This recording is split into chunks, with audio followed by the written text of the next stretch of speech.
I have a talk and a book now that I'm working on, and it's called "You Are What You Breathe." I'm working on the trademark. Yeah, So cool. that's kind of like the essence of the spirit I'm moving towards. Awesome. You are what you breathe. I like that. Yeah, we can have some sweet little shirts. Well, that's the funny thing is there's so much emphasis on the diet wars. I mean, I've been around the wellness space for almost 27 years. And so I've seen the raw vegan thing and then paleo and macrobiotic and carnivore, and everyone's like so concerned about the food. Meanwhile, I'm over here like, what about the air and the EMF and the water? But now people are catching on to that. I'm only catch on by talking about it. Exactly, and that's what we're doing right now, my man. It's really awesome. For those listening or watching, the show notes for this episode can be found at lukestorey.com/air. And we'll be talking about all kinds of stuff related to that. So first thing I want to ask you about is how you got into the air. I've done some research on you, and we've met before, obviously, and had quite a few chats. You've been to the house before. What about the biggest flood in Canadian history in 2013, and then 2016, cleaning up after the biggest fire in Canadian history? How did those two events shape your passion for air quality? The flood one was my first disaster. I spent 2013 to 2019, 18, basically being in the disaster business. So floods, hurricanes, power outages, ice storms, hailstorms would be a disaster. We would basically mobilize and set up to rebuild and restore and clean homes. Calgary 2013 was the first massive event. I was in online marketing before that. And then mold, somehow we were working with a lot of mold companies. And this was back in what they used to call the mold rush. Mold is gold was the saying. So that's funny. I got into mold from marketing. It was the entrepreneur, opportunistic, whoa, this is drywall removal, but 10 times the price. You just have to take it really seriously and do a good job. It's like a lot of people were doing construction, but it made a lot more sense to focus on bigger problems that way less people were knowledgeable about. And I had some friends working in the mold space and then through marketing clients. And I was really not enjoying the marketing world at all. Clients and relationships and retainers and going to bed at night thinking about 12 different people's businesses. So when I discovered the mold as a business, I was very intrigued. So I started to work with some mold companies where I would generate all the business and then they would do the jobs and we would split it. I'm like, this is way better than running a marketing company. And then this huge flood happened in 2013 and I started a company called Flood Experts. So it was crazy. We put up a one-pager website, floodexperts.ca, flew to Calgary, had my friend from Toronto I was working with ship all of his equipment down. And we went there. We went on Craigslist and Kijiji, which is like a Canadian Craigslist. And we were going to do door-to-door signs. And anyway, the Kijiji post, our first call getting out there. So I have Flood Experts and I have a truckload of equipment. I wasn't even 25, so I couldn't rent a car. So I had to rent a U-Haul. And we were staying in like a motel. And it was just very much like, I heard insurance companies were prepared to spend $2 billion. And this city was so underwater, you can't imagine. So I'm talking like downtown skyscrapers and water's up to like the second, third level of the building, 6-story deep underground parkades completely filled with water. So I got really thrown into it. And the first call we got was the biggest hotel in Calgary. So I had to go from like entering the flood business with a friend who's been in the game. He was used to like house floods and a plaza flood, not 6 stories deep, not trucks upside down. Like it was like war zone stuff. And it was funny because I knew online marketing. I ran a Google ad for flood stuff Calgary. And like 20 minutes later, I got a call from CBC, which is like one of the biggest national news companies in Canada. And they asked if I was in Calgary. I was not yet. I hadn't flown down yet. And I was like, yes, I am. They're like, are you free in 30 minutes to do a live radio interview about the state of affairs? And I was like, yes. So I quickly I was prepared to fly out a couple days later. And I remember opening my windows, putting on YouTube in the background to create background noise. And I was like, it's mayhem here. I sounded like a war reporter talking about what's going on in Calgary. Next day, we fly out there. We get a call. It's this hotel. Between speaking to friends, watching YouTube videos, I didn't have much money at the time. I literally, immersed in the biggest flood ever, had to figure out how to clean, restore, and fix a hotel and several other residences. So I got my flood degree times 100, just really threw myself into it like no other. And fundamentally, we have to get the water out. We have to get out the mud, clean the stuff. And we had to hire these air testing companies every day to come and check for asbestos and come and check for mold and make sure things were safe. And we had to pay these guys every single day. But we don't get paid for like 6 to 12 months fighting with insurance companies, construction. It was annoying. And I'm like, when this is all said and done, I want to look into the air quality business. These guys come, they test the air, we pay them every day. I'm like, this seems like a really stress-free way to make money and do some good. So after that flood, I went back to Toronto and I got certified in air quality stuff and became a home inspector, which was, I'll talk about that later because the training to become a home inspector was like a 2-day course. And now I was certified to help people make the biggest purchase of their life. And I got into air quality consulting. And that company still exists today in Canada. We're finally now done with that chapter, but it was a decade run of being in thousands of people's homes. They're sick at home. They don't know why. And we would test the air, test for mold, very much like Ryan, who's been on your podcast from Test My Home. It's like, if you go on vacation and you feel good, and then you come home and you feel sick again, is my home making me sick? So that was like the one-liner. If you think your home may be making you sick, we'll come in and figure it out. And then it got quite frustrating because there wasn't great solutions for people. It's like, there was these big, loud, ugly industrial air purifier machines that looked like subwoofers or photocopiers that we were using for mold and flood and fire. And then there was Best Buy and Home Depot that were selling like $199, $299, little nothing purifiers. And between seeing thousands of homes where people had these air quality issues and then being in, really what brought it home, man, was the wildfires. People are so sick after wildfires. So sick. No one talks about this. You just see the smoke. It's in the news for a few days and it's gone.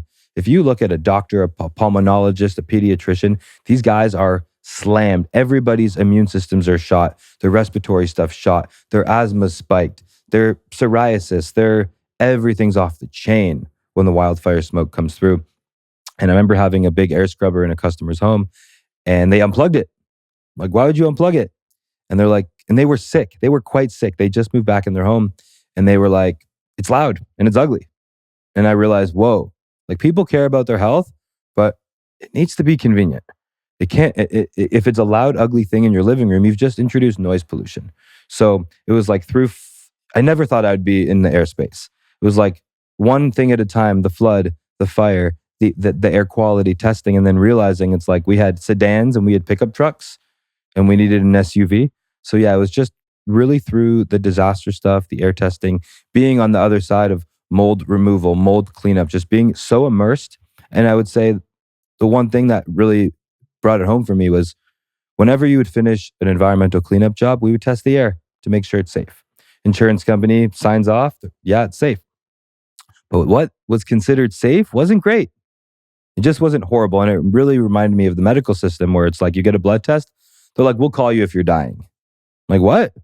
But like, am I great? And it just kind of shifted to me that I saw the most critical situations of bad air. And then I saw like what was considered good wasn't really good. And then I started putting air purifiers in my house, started to sleep. Like it was just kind of gradual from there. But really it was kind of that stumbling into the disaster space and being on the other side where I had, construction and dealing with the most messed up buildings and homes and the sickest people possible. And then just realizing that, whoa, we need something that's, I didn't want to be reactive anymore. Wait for the disaster to strike. I wanted to have a solution that when there's just bad allergies or smoke or whatever, we'd have a solution for it. So yeah, the whole goal for this business was just to create an air purifier for wildfire smoke. I never thought we'd be doing what we're doing now. I thought we were just for California to British Columbia and we were going to be the wildfire guys. Interesting. Yeah, you just reminded me. And for those watching the video, we have one of Mike's Jaspr units here, which is one of the most coveted technologies in this house, especially due to allergies and Christmas tree I just learned about, which we can talk about. But you just reminded me over there in the corner, I have the first air purifier I ever had, the Austin Air. Mm-hmm. And, this is back in late 90s, early 2000s or something. I became aware of indoor air quality issues and got that, which I think for like a HEPA filter is probably pretty good, but it's exceedingly loud and also not that cute to look at. And that's the thing. And they're like just a black box basically, but there are other ones out there that are also too loud. And, some of them, the filtration, is a bit suspect.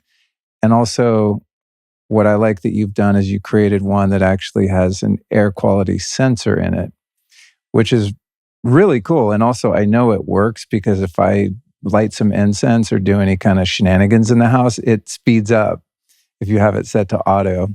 So yeah, I've been kind of in the same struggle of wanting to keep the air clean and have it just not done well, or it's you creating noise pollution, or it's just aesthetically, an eyesore. So That unit well over done. there, that Austin Air, the funny thing about it, you said you bought that in the 90s, right? I mean, that one I probably bought 20 years ago Okay, or something. so here's the thing.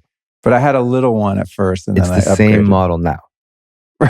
There's been no innovation. None. So in the HVAC and the air quality space, the idea is if none of us innovate, none of us have to innovate. And I'm like, some people say if it ain't broke, don't fix it.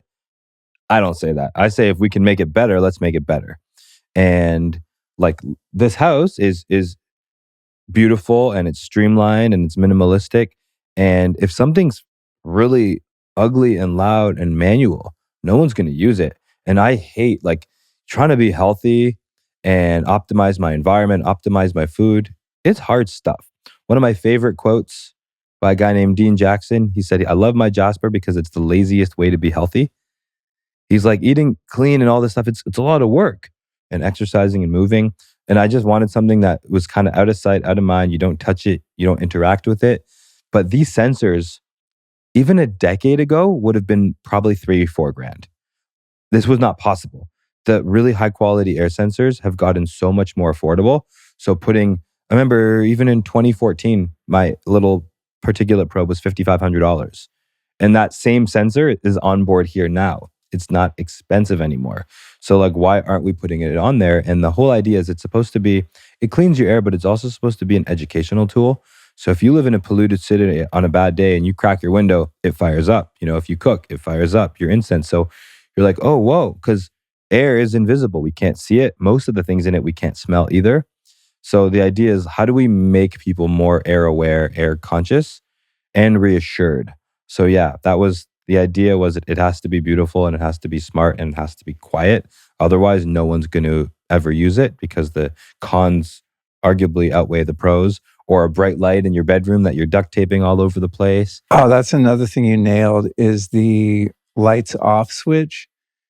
Because there's so many technologies, whether it's just little indicator lights, just weird stuff, which I really notice when I check into a hotel room. Oh, that's the worst, man. I bring little red tape, little dots. I think the company is called True Dark, and I have these little red tape dots, so I go and like tape up all the lights. But that's one thing that does suck just about electronics in general is if you're trying to minimize light pollution at night, especially blue light, and you turn the light switches and the lamps off, and then the room is like still illuminated by all of your kitchen stuff and like even one teeny little light, you're like, whoa, that little light is bright. Totally. And once you get used to having a dark home at night, or you just have red lights on like we do at night, you really start to notice it. It's one of those things. You just kind of get used to it when you don't know about it. And like everything else. Once you start to try to fix it, it's super annoying. So I love that you guys put the lights I call it dark mode. Yeah. So, I almost never launched this as a company. There was 2 years when we were developing it. And I'm like, I don't know that I really want to like start a whole business. But I'm like, what I do want is a great air purifier for me, my friends, my family. I'm like, we're 90% of the way there. Let's just finish.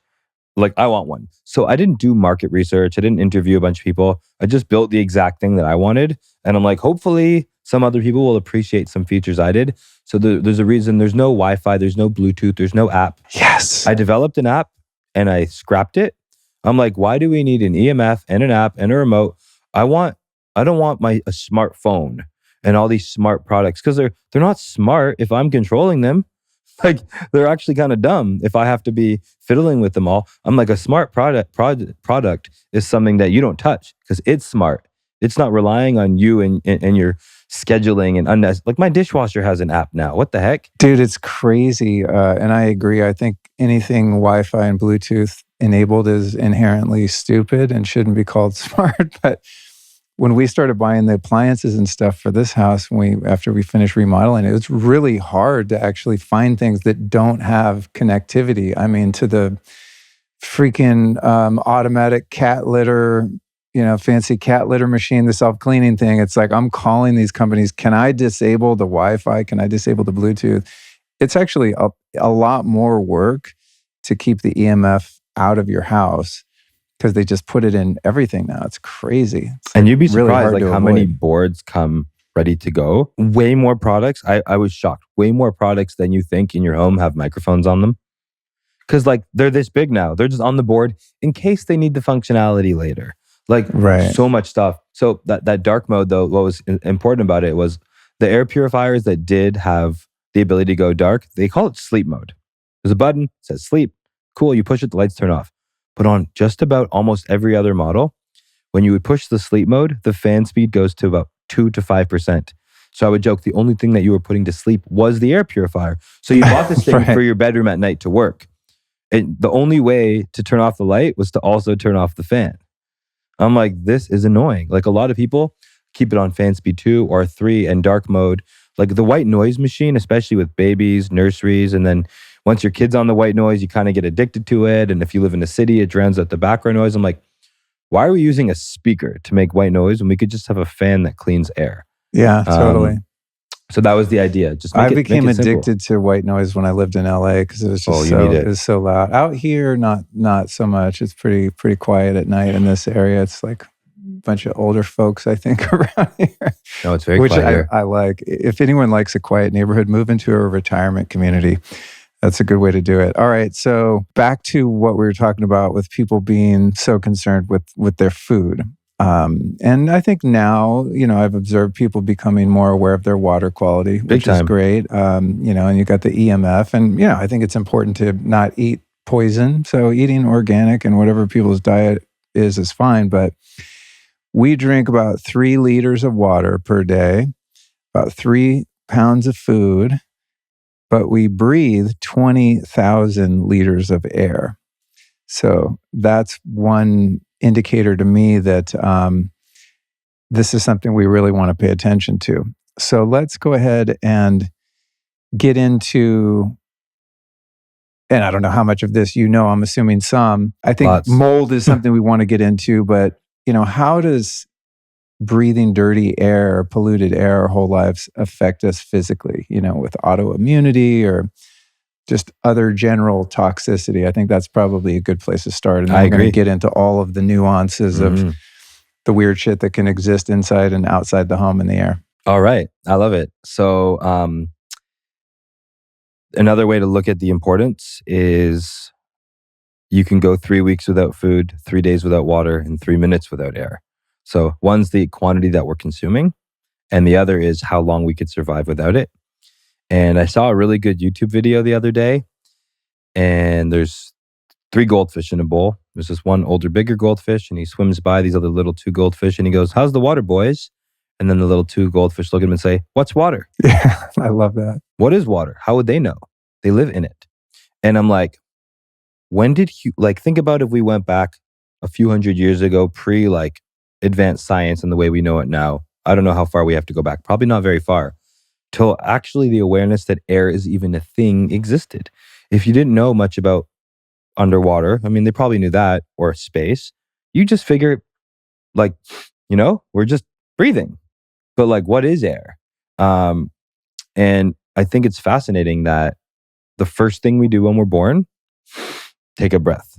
The last thing we do before we die, our last breath. When we sleep, for ideally about 1/3 of our life, we're not eating, we're not drinking. The only thing keeping us alive is air. You can be in a coma and keep breathing. If you're hungry, you go get food. If you're thirsty, you go get water. But the air awareness, like humans are so good at adapting to our environment that I feel like people just have no air awareness because we have no awareness because our body, it's so core to our existence that you can't survive without it. And whenever I talk about this, it's stressful because once you think about breathing, you can't stop thinking about breathing. And then you're like, oh, that's stressful. Like, thank God this body can just breathe without me, without my conscious effort, like in the way that food and water, it cannot. So, if you go into someone's house or a restaurant, it might smell a little bit. Within 5 minutes, it doesn't smell anymore because your body's like, it's not a very good feature to make you constantly annoyed by this odor. But like, maybe it would have actually been good if it kept smelling because you might leave. And people often say, I'm going to go outside. It's stuffy inside. I'm going to go outside for some fresh air. It's like, that's not fresh air. That's just air.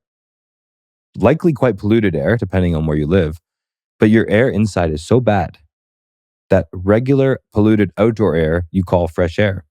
And I would love to see a world where I say, let me go inside to breathe some extra clean air. Like, you would never go to a pond on the side of the road and like, let's get a drink of fresh water. Your filtered water it's the same source, but you've taken out the stuff. And, with our food, like we want to cook it. Ideally, it's organic. So I believe air is just another one of our 3 top bio requirements with food, air, water. So if you eat a bunch of French fried fries and bad Big Macs every day, like, you won't die tonight, but like, you're going to feel exhausted after, you're going to feel tired, you're going to feel suboptimal. You might get some heartburn, you might sleep poorly. And then what's the impact of poor sleep? So if you start drinking really unfiltered water, what may happen? If someone drinks filtered water, it's like, why? Because you know that there's things in that pond water, and now your tap water is arguably just as bad because to get that pond water, groundwater, lake water cleaned, we had to splash it with a bunch of chemicals. It was the most economical way to bring scalable, safe, I'm doing quotations if you're listening, water. Safe nowadays basically means it won't kill you this year. Like, it might slowly be killing you. And I think what's important is to realize, we could quote the stats and they say how many hundreds of millions of people die from air pollution and stuff like that. And it's really hard to completely say what it is and isn't. But if someone's dealing, like I have some psoriasis right now I'm dealing with, it's getting a whole lot better.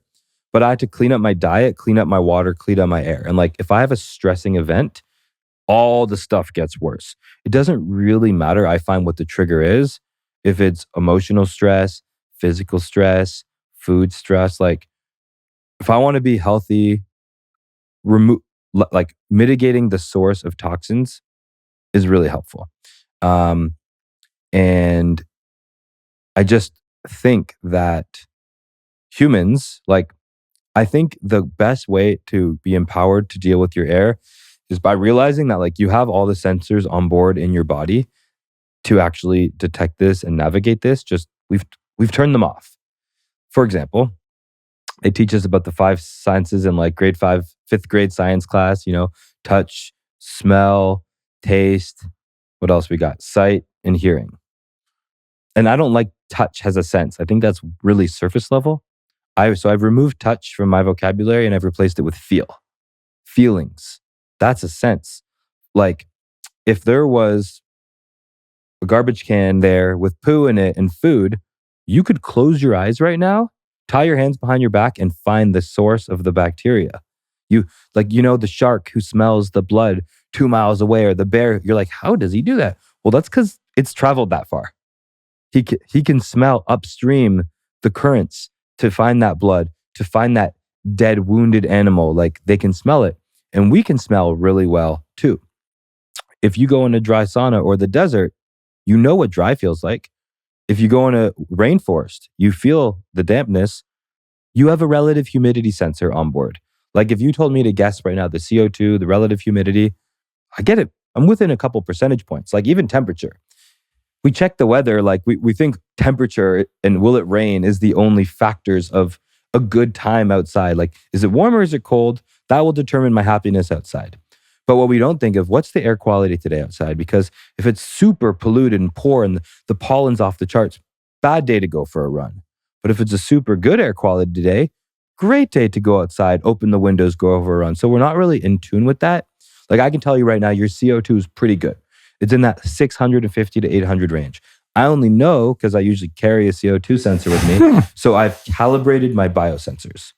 If it smells very chemically or there's a bunch of smoke, I would smell the smoke and I'd be like, yo, we got to go outside. I smell gas. So we like these senses are incredible features that we have. And when you can learn, like once you go to filtered water, you know what chemicaled water tastes like and you can't go back. Oh man. It's funny when you go to a restaurant and they bring the water. I mean, I finally just gave up, but when I first really got into water quality, I'd say, they go, oh, here's your glass of water. And I would try to refuse it and their heads explode. Like servers can't stand not giving you a glass of water. So now I don't have them take it away, but it just sits there. I'm like, if I was dying of thirst, I'll drink any water, right? But if I have a choice, I'm not going to drink tap water. But growing up, you probably didn't notice. Exactly. It was just water. Yeah, tap water is great. It's got lots of extra fluoride, good for the teeth. Dude, I remember drinking out of the hose in the summer, right? And you'd be drinking like that plastic water. Do you remember that? Yes. Yeah. Yeah. And you're like, it tastes a little, it was just tastes a little funny, but it's hydrating and it's great. Or the water fountain at school, You can taste it now. Yeah. Thinking about it. All but metallic and shit. Once you crazy amounts of lead. And once you got into the filtered water, but you could taste. You've calibrated, for example, your taste sensors to water. You're gonna have a pretty good idea if this is like too minerally, if it's metallic, if it's extra chlorinated. Like you've now calibrated those same sensors. So when someone can do that with air, if you can feel that the air is stuffy is our best way of describing. All we're saying is it's high CO2. It's not stuffy outside. CO2 is lower. It's like we've taken a metric. Carbon dioxide levels are high. We can't survive off that stuff. So it's stuffy. So instead of cracking a window, open a door, going outside, changing your HVAC system, we just it's stuffy in here. Let me just go outside for a quick whiff of some of that fresh air and then come back inside. And so foundationally, I'll get to the question of the what's in our air and how it impacts us. But I really think to anyone who's kind of already down the rabbit hole on how food impacts you and how water impacts you, water is a liquid. We could drink it. If we freeze it, it's a solid. If we heat it, it's a gas. Air and water aren't so different. If you can ever see visualized air currents, it looks just like an ocean. Water currents, air currents, they move, you see the weather satellite image. The air currents move very similarly in your home. We just kind of lost the awareness of it. But the beautiful thing is, my favorite thing about, I've many times lent someone a Jaspr for a week, when it was local. I'm like, you know what? Just put it in your house for the week, sleep with it for a week, I'll come pick it up. And then you take it back. Then they call you, they start having panic attacks. If someone sleeps with a Jaspr on fan speed 2 in a bedroom, and then they go from breathing, so the average bedroom has about 800,000 particles floating around between 0.3 microns and 10 microns. A micron is a millionth of a meter, which is kind of hard to visualize. But when we test the air in an average house, we got smoke, dust, pet dander. If your neighbor was doing construction 4 streets away, it's like if the shark was smelling the drop of blood 4 miles away, that neighbor half a mile away who has a contractor out back ripping out asbestos, that's in your air. The mold abatement down the street, that's in your air. And your house is not, where does the air in your house come from? Outside. There's no barrier of filtration. In fact, the air is typically 5 to even 50 times dirtier than the outside air because the world's best air purifier is nature. It's trees, it's wind, it's hydroxyl radicals, it's the UV. The best UV light in the world is the sun. So notice you never seen dust outside. It's not stuffy, it's not moldy. We have it all figured out. unfortunately, when we started building airtight homes, we left nature outside. So now I like to basically look at outdoor pollution and indoor pollution. Just like keep it really broad. Outdoor pollution is your pollen, it's your mold, it's your allergens, it's your cedar fever, it's your wildfire smoke, it's your smog, it's your car exhaust, it's the road debris. Geoengineering, nanoparticle, dust, barium, aluminum, strontium, microplastics, graphene. They're putting in that shit now. Graphene oxide. It's crazy. It's funny that you said microplastics because everyone's freaking out about microplastics in their water. Rightfully so. I don't love it either. When they tested rainwater in Antarctica, it has microplastics.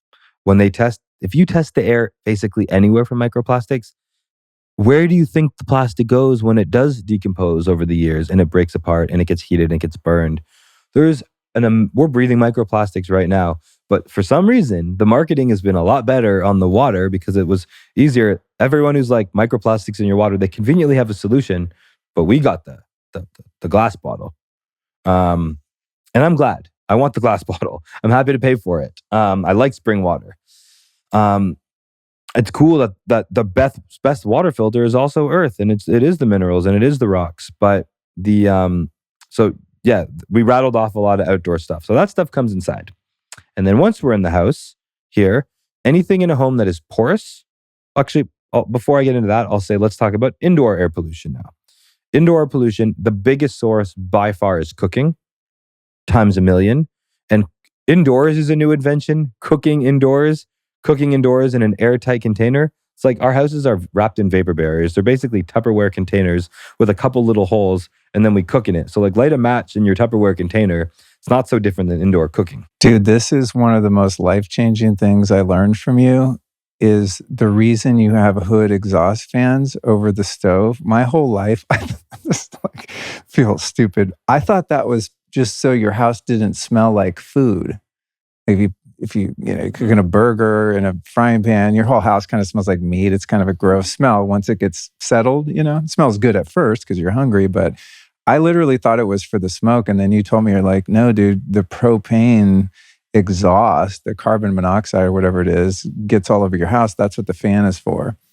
And I think it was you that even told me, like, when you have 4 burners, you want to use the ones closest to the wall because they're going to get sucked up into the fan easier. I'm just like, my whole life, never been that into cooking, but I don't remember anyone ever turning the fan on unless it was like smoky or super smelly. I think many people don't realize, like myself, or maybe I was just dense, that you're actually getting the exhaust from the burners or from the oven going all through your house. You have that. And then if you're using, let's say, a nonstick pan, you're aerosolizing the coatings. You have the gas. So most range hoods are installed way too high. And like, why do you have a range hood? It's so all the cooking particulates, the odors, the gases are outside your house instead of inside your house. It was like a box that like a builder checks. But builders and architects, they don't even think about air quality. Contractors, they put them up high so they're out of the way. So if like you actually look at the smoke, very little of it is in the range hood. Half people's range hoods don't work. A huge percentage of range hoods vent in the cabinet up top. They don't even exhaust all the way outside, especially a lot of apartments and stuff. So they're just going up into the crawl space. Sometimes they're just going to the cupboard above. Oh, man. Oh, yeah, I've seen that. Just there. I've seen that in apartments. And then there's always mold there because you're dumping all your humidity and particulate there. Oh, my God. So if you think about it, and like when I do wildfire, when I used to do wildfire restoration, hexavalent chromium, which is the same thing from Aaron Brockovich, and polycyclic aromatic hydrocarbons, PAH, soot, and ash. These are like the big things when we're detoxing a home from smoke that we're looking for. Well, high heat and protein creates PAH. So when that chicken and you're frying, doesn't mean you need to be using bad oils or anything, but protein fires are one of the biggest causes for fires in homes. You leave the stove on, the protein catches into fire. But cooking, asparagus with olive oil is going to set up a Jaspr. There's tiny particles that are being created from the cooking process. When you light things on fire, when you make things hot, they go into the air. Same thing with food. So you have the pan, you have the gas, you have the food itself, you have all the stuff you put on the food.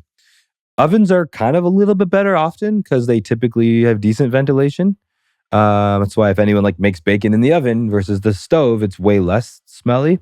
Once again, these odors were supposed to be signs to us. We're not supposed to smell yesterday's dinner in the house. So when people can open windows during cooking, it's a great idea if temperature permits it. So cooking is the biggest source of indoor pollution. Then you have all your cleaning chemicals. Then you have your personal care items.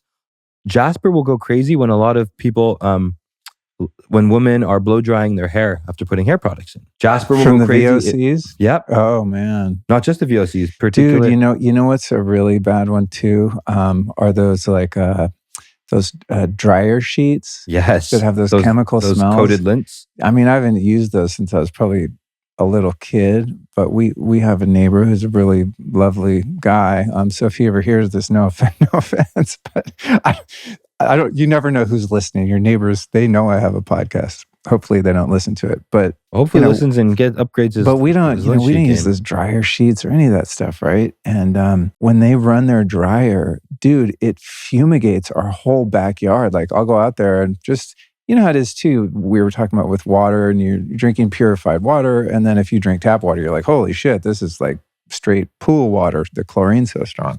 Well, I've become so sensitive to like chemical smells. Yeah, when he's running the dryer over there, man, I go in the backyard and I'm just like holding my breath because it's so gnarly. And it's in here too. Right. But I'm thinking, how does this smell good to anyone? I mean, it's like you take one whiff and it feels like you're in a freaking gas chamber. How crazy is this, man? The air freshener market is a lot bigger than the air purifier market. Little Glade plugins that just shoot a bunch of chemicals around to cover up smells. Brutal. This is a bigger market than air cleaning. And those black ice little, like mirror trees that they put in Ubers and stuff. Dude. I've actually tweeted to Uber, like, please ban these things in your cars. I open the window every time I get in an Uber. Yeah, it's horrible. Gnarly. So off-gassing, paint, furniture. And when you build a home, when the manufacturers are creating the dry boards and the rock and the flooring, the goal as the businesses make the thing as fast as possible, sell the thing as fast as possible. And the people they sell it to want to sell it as well as fast as possible. Typically, if we're doing this, like the highest quality standard building companies, they'll let their floorboards cure and off-gas for a year. Furniture should off-gas for a long time as well, but it doesn't.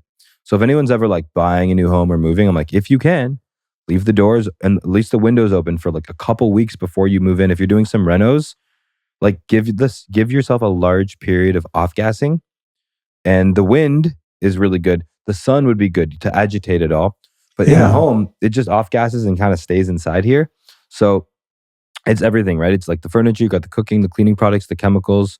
And then anything that's porous can absorb, anything that can get wet from water can get absorbed by smoke. So if you think about that wood table is a sealed table, this Jaspr is metal, this railing is sealed. These things aren't absorbing water. They're not going to ever get water damage and they're not going to get permeated by smoke. But when I would restore homes from smoke damage, every soft item in the house is trash because the PAH, the hex chrome, the chemicals, literally like... And same for mold too, right? Mold spores, yeah. Yeah, mold will never grow here, but it will grow in carpets. It will grow in clothing. It will grow in insulation. It will grow on drywall. Any organic material. It will grow in your sponge. It will grow in that cardboard box. If you have like an IKEA furniture, the sealed part's fine, but the MDF on the bottom that's exposed, that absorbs it too. So I learned so much because if you didn't get these homes perfect, they would stink and they would test positive for chemicals. So at first the protocol was like steam clean the carpet, dry clean it, clean the couch. But no, it's way deep. The couch is not salvageable. And like a lot of people have floods and fires and they clean the outside, but it's deep in there. Is this why it's recommended at times when someone has a major systemic mold situation in their house that they're like, you got to throw away all your clothes and rugs and all your, fabric furniture and stuff. There's no coming back from it. Clothes is, there's pretty decent environmental dry cleaners that can salvage clothes. But I paid thousands of dollars to clean clothes many, many, many, many times, and it still didn't get it out. So the answer is yes. That's funny. I have one t-shirt that Allison has tried to throw it away like 3 times, but it's it's one of my design samples from my merch line. By the way, you guys check out my new merch line, LukeStoreyMerch.com. I like it's creative stuff you got. Yeah, thanks. Well, I have this one shirt that was just a sample, and somehow it got like a musty smell to it. And dude, I've washed that thing 50 times. The only thing I haven't done is put it out in the sun. That's the only thing I haven't tried. But no matter how many times I wash it, it smells like you just went to the gym in it. Volcanic rock. Is that the key? If you buy volcanic rock, you get it charged and you like put it all over the clothes and you let it sit outside in the sun for a couple of days, that might pull it out. Nearly impossible otherwise. I have a shirt. I really like this shirt. It was from Lululemon, and it's funny because it was like a long sleeve shirt that you would work out in. It says like, it was like a shirt you'd work out in. I wore it to Benihana's once, like 5 years ago after I got it. Yo, this shirt's still Benihana's. It's a fried noodle shirt. I haven't done the volcanic rock myself, but it got in and it won't come out. So our homes are like that. And it's a blessing and it's a curse. The curse is our homes are pretty toxic mostly. The blessing is we spend so much time in our homes. Over 95% of our lives are spent in our homes. So the cool part is it's very controllable. Like if someone and your bedrooms are pretty small. You spend 1/3 of your life in a place that's typically, a couple hundred square feet. And because it's quite small, it's easy to have your bedroom dialed in, a sleep sanctuary. So yeah, the bad things is I never want anyone to be overwhelmed, but this awareness is a blessing and a curse. It's a curse because you go crazy with perfectionism, but it's a bless. I'd rather have the blessing of the awareness and make my good decisions than find out 10 years later, like what's these things that were harming me that I had no idea about. And so that's kind of like the picture on outdoor pollution, indoor pollution, how it gets in our home. And then instead of saying how it impacts us, I will say the way I've seen people's lives changed. So we call it the life-changing guarantee. Instead of having a 30-day return policy, we call it the life-changing guarantee, and it's a 60-day policy. We've only been taken up on it about 5 or 6 times ever, and over 3,000 units sold. It's like, if you put this in your house and it doesn't change the quality of your life noticeably. My favorite feedback we could ever get from someone is, it's the first air purifier I ever had that I actually knew worked. So like I had a bunch of others and like kind of hoped it worked. I never changed the filters because I didn't know. Same. But they're like, I know this one works. I see it and I feel it, and it's quite obvious. It's visceral. Well, dude, I have one of those for you. And I forget, I might have texted you. But, Allison has these seasonal allergies here she's never had before. They call it cedar fever. Cedar fever. And last year she had it so bad, we actually had to just leave town. And there was just no helping her. All the supplements, all the things, nothing worked. This year she hadn't had it yet. And then we went and bought a Christmas tree. And the Christmas tree was in here for a few days and her allergies started adding up. And I forget which one of us discovered it, but one of us Googled like Christmas tree allergies or something. It's like, yeah, they're covered in mold and this and that. And I was like, oh shit. So we put the Jaspr right next to the Christmas tree over there in the corner. And by the next day, no problem. It's crazy. So I'm I should write you a testimonial. I'm one of those cases too. It's like, did your life improve? Yeah.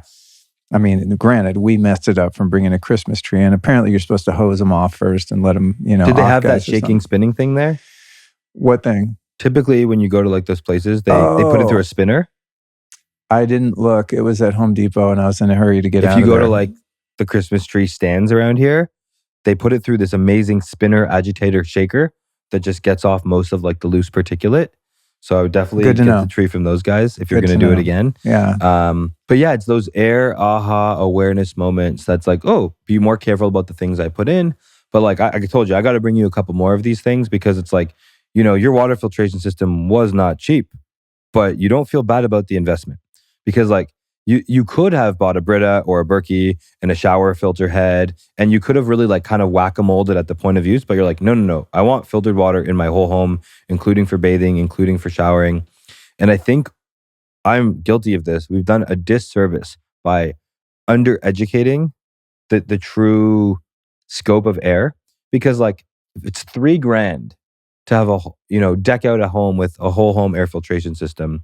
Under $3 a day for filters and lifetime warranty. It's like, once somebody can feel it and see it, and the best way for them to see it and feel it is sleep, man. Fan speed 2, lights off. Like, it's crazy, but when I go to hotels now, I bring one. Really? I fly with this thing. That's funny. I do. That's hardcore. It is hardcore because once I got to, I can't, the same way you feel about chemical water, I feel about air. So if I go to a hotel room, and I've tested hotel air a lot, it's carpeted most of the time. Then they use all the most harsh chemicals in the room. You got whatever buddy and Mrs. had in the room last night, all the last night. I find hotel rooms are commonly really moldy too. They never have windows. They don't breathe because... It's like when you walk in, it's pretty common that you smell that musty mold smell. It always even in freaks me some nice out. hotels. Yeah. It's because they're like hermetically sealed. The ones that the upper floor ones with no windows, it's like they literally never get outside air in there. And they'll never have windows because it's much cheaper to heat and cool. If everybody in the hotel had their windows open, which they would, then the building would cost 3 times as much to heat and cool. Right. So let's seal them in. You just reminded me of something. Hit me. In terms of off-gassing furniture and stuff, like you mentioned IKEA and some of the cheaper furniture that's this kind of particle board with formaldehyde and all this stuff. One thing I've really struggled with, anytime I buy anything, I do my best to put it out in the sun. Like when I bought these rugs, they're, like antique Turkish rugs, and I don't know where they've been. So I put them 2 days in the Texas sun and just let them bake. And I do the same thing with furniture, but even some of the, like that little thing over there, that credenza was from Urban Outfitters online.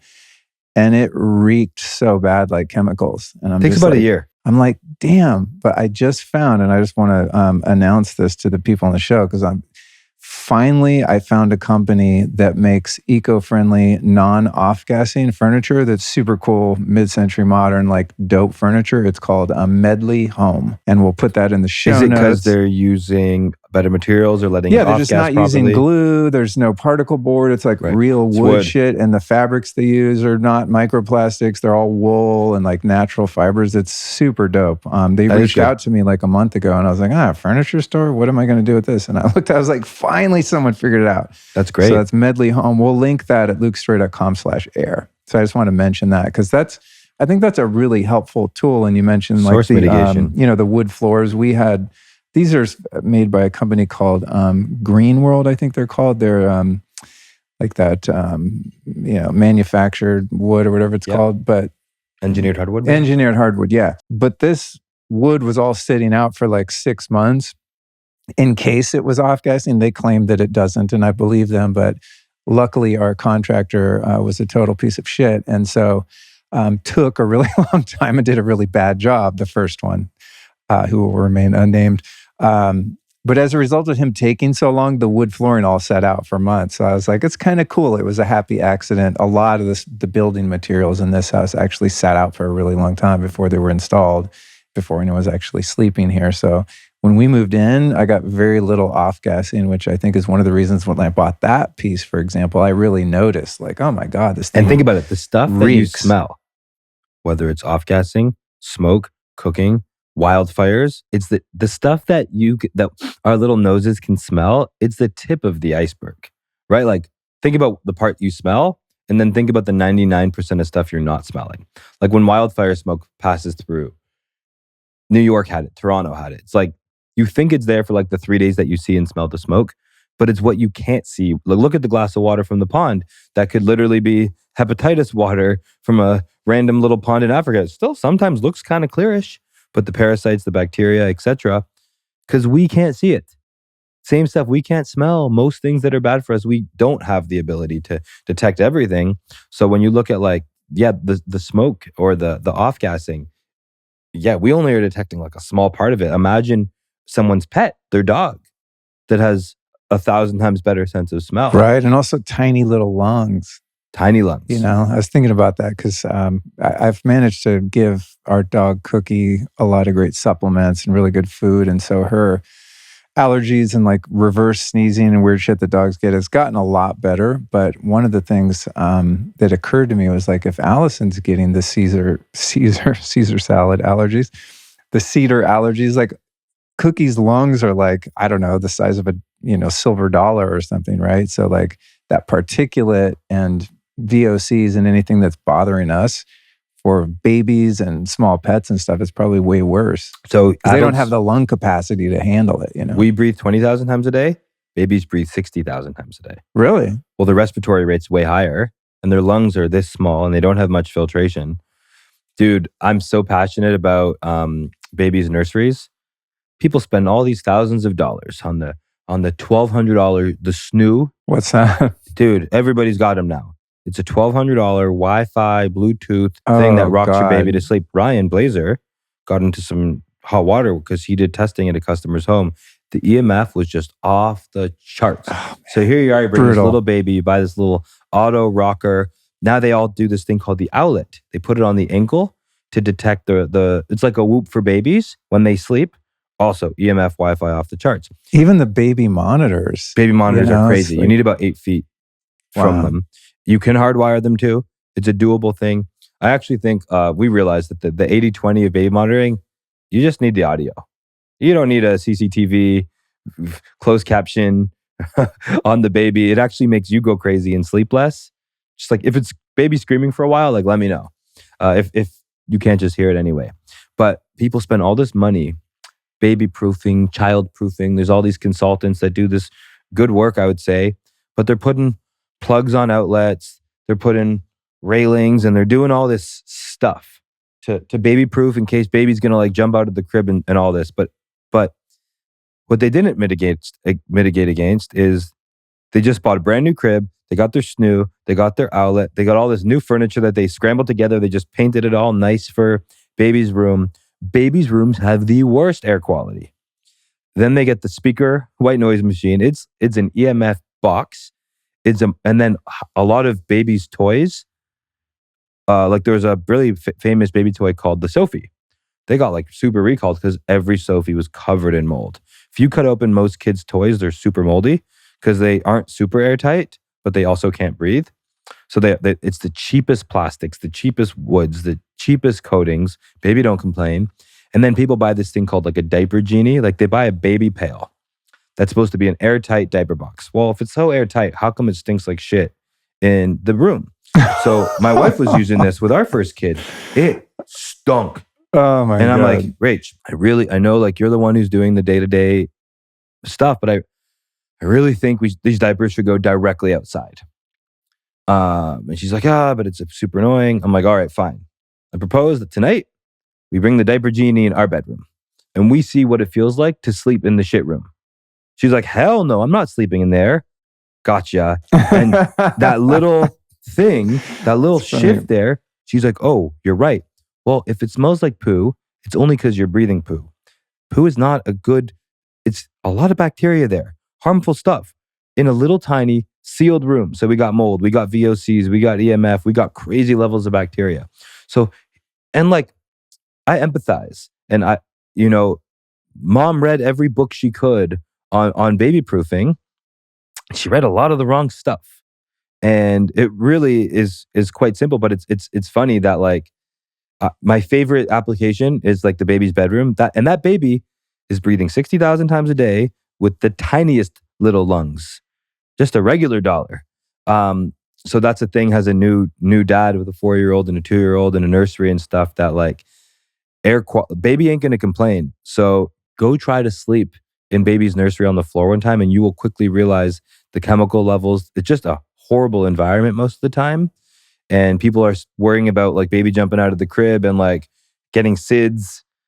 And, but meanwhile they like put them in the most toxic little box possible. That's really, really good info. I'm glad. See, I don't have a kid yet, so I didn't even know about some of the shit that's come out. Again, the smart technologies, right? It's like putting your baby in a little Wi-Fi router that rocks. Does not, and no shame to the parents out there. I always like to say, they're doing the best. We don't know until we know, right? And then you learn. You're like, God, I'm a bad parent. It's not that. I mean, we just don't know until you listen to a podcast like this and you learn. Let's get into, I did the show with Ryan Blazer and we talked about mold and EMF and water. And then I did one with Michael Rubino, the mold medic, a couple years back, specifically on mold. But I think, for the people that didn't hear those episodes, and we'll put them in the show notes at lukestorey.com/air. But I've learned a lot about mold since those two podcasts. And the reason we started renovating this house to begin with was due to mold, not systemic, thankfully, but under a few of the sinks and stuff. So we're like, whatever, let's just demo all the bathrooms in the kitchen and the laundry room and just start from scratch. And thus began actually just building the entire house, which was a blessing in disguise. So we move into essentially a brand new house. Everything in the inside is totally brand new. There's a leak under the freaking kitchen sink, as you know, because you came and tested it recently. And I'm like, now it smells like mold under there. And so I'd have to demo the entire, all new custom cabinets, countertops, the whole thing. I have to demo the whole thing, rebuild the whole thing. And it's just like, it was a great lesson in how important it is to monitor leaks. Like Yes. that was only going for, I don't know, maybe a week or two, just a small leak. And now the entire 10-foot cabinet is moldy, even after someone went in and like replaced all the drywall with hardy board and like basically mitigated it, and it still reeks. So maybe just, give us some of the overview on, some of the most common causes of mold, how fast it grows, how do you test for it and all that. Because I think a lot of people don't realize that you can just have like little outbreaks of mold throughout your house. I think when somebody gets really sick from mold, we think, oh, it's in the HVAC system, it's all over everything. And then you just got to basically move out and throw all your stuff away.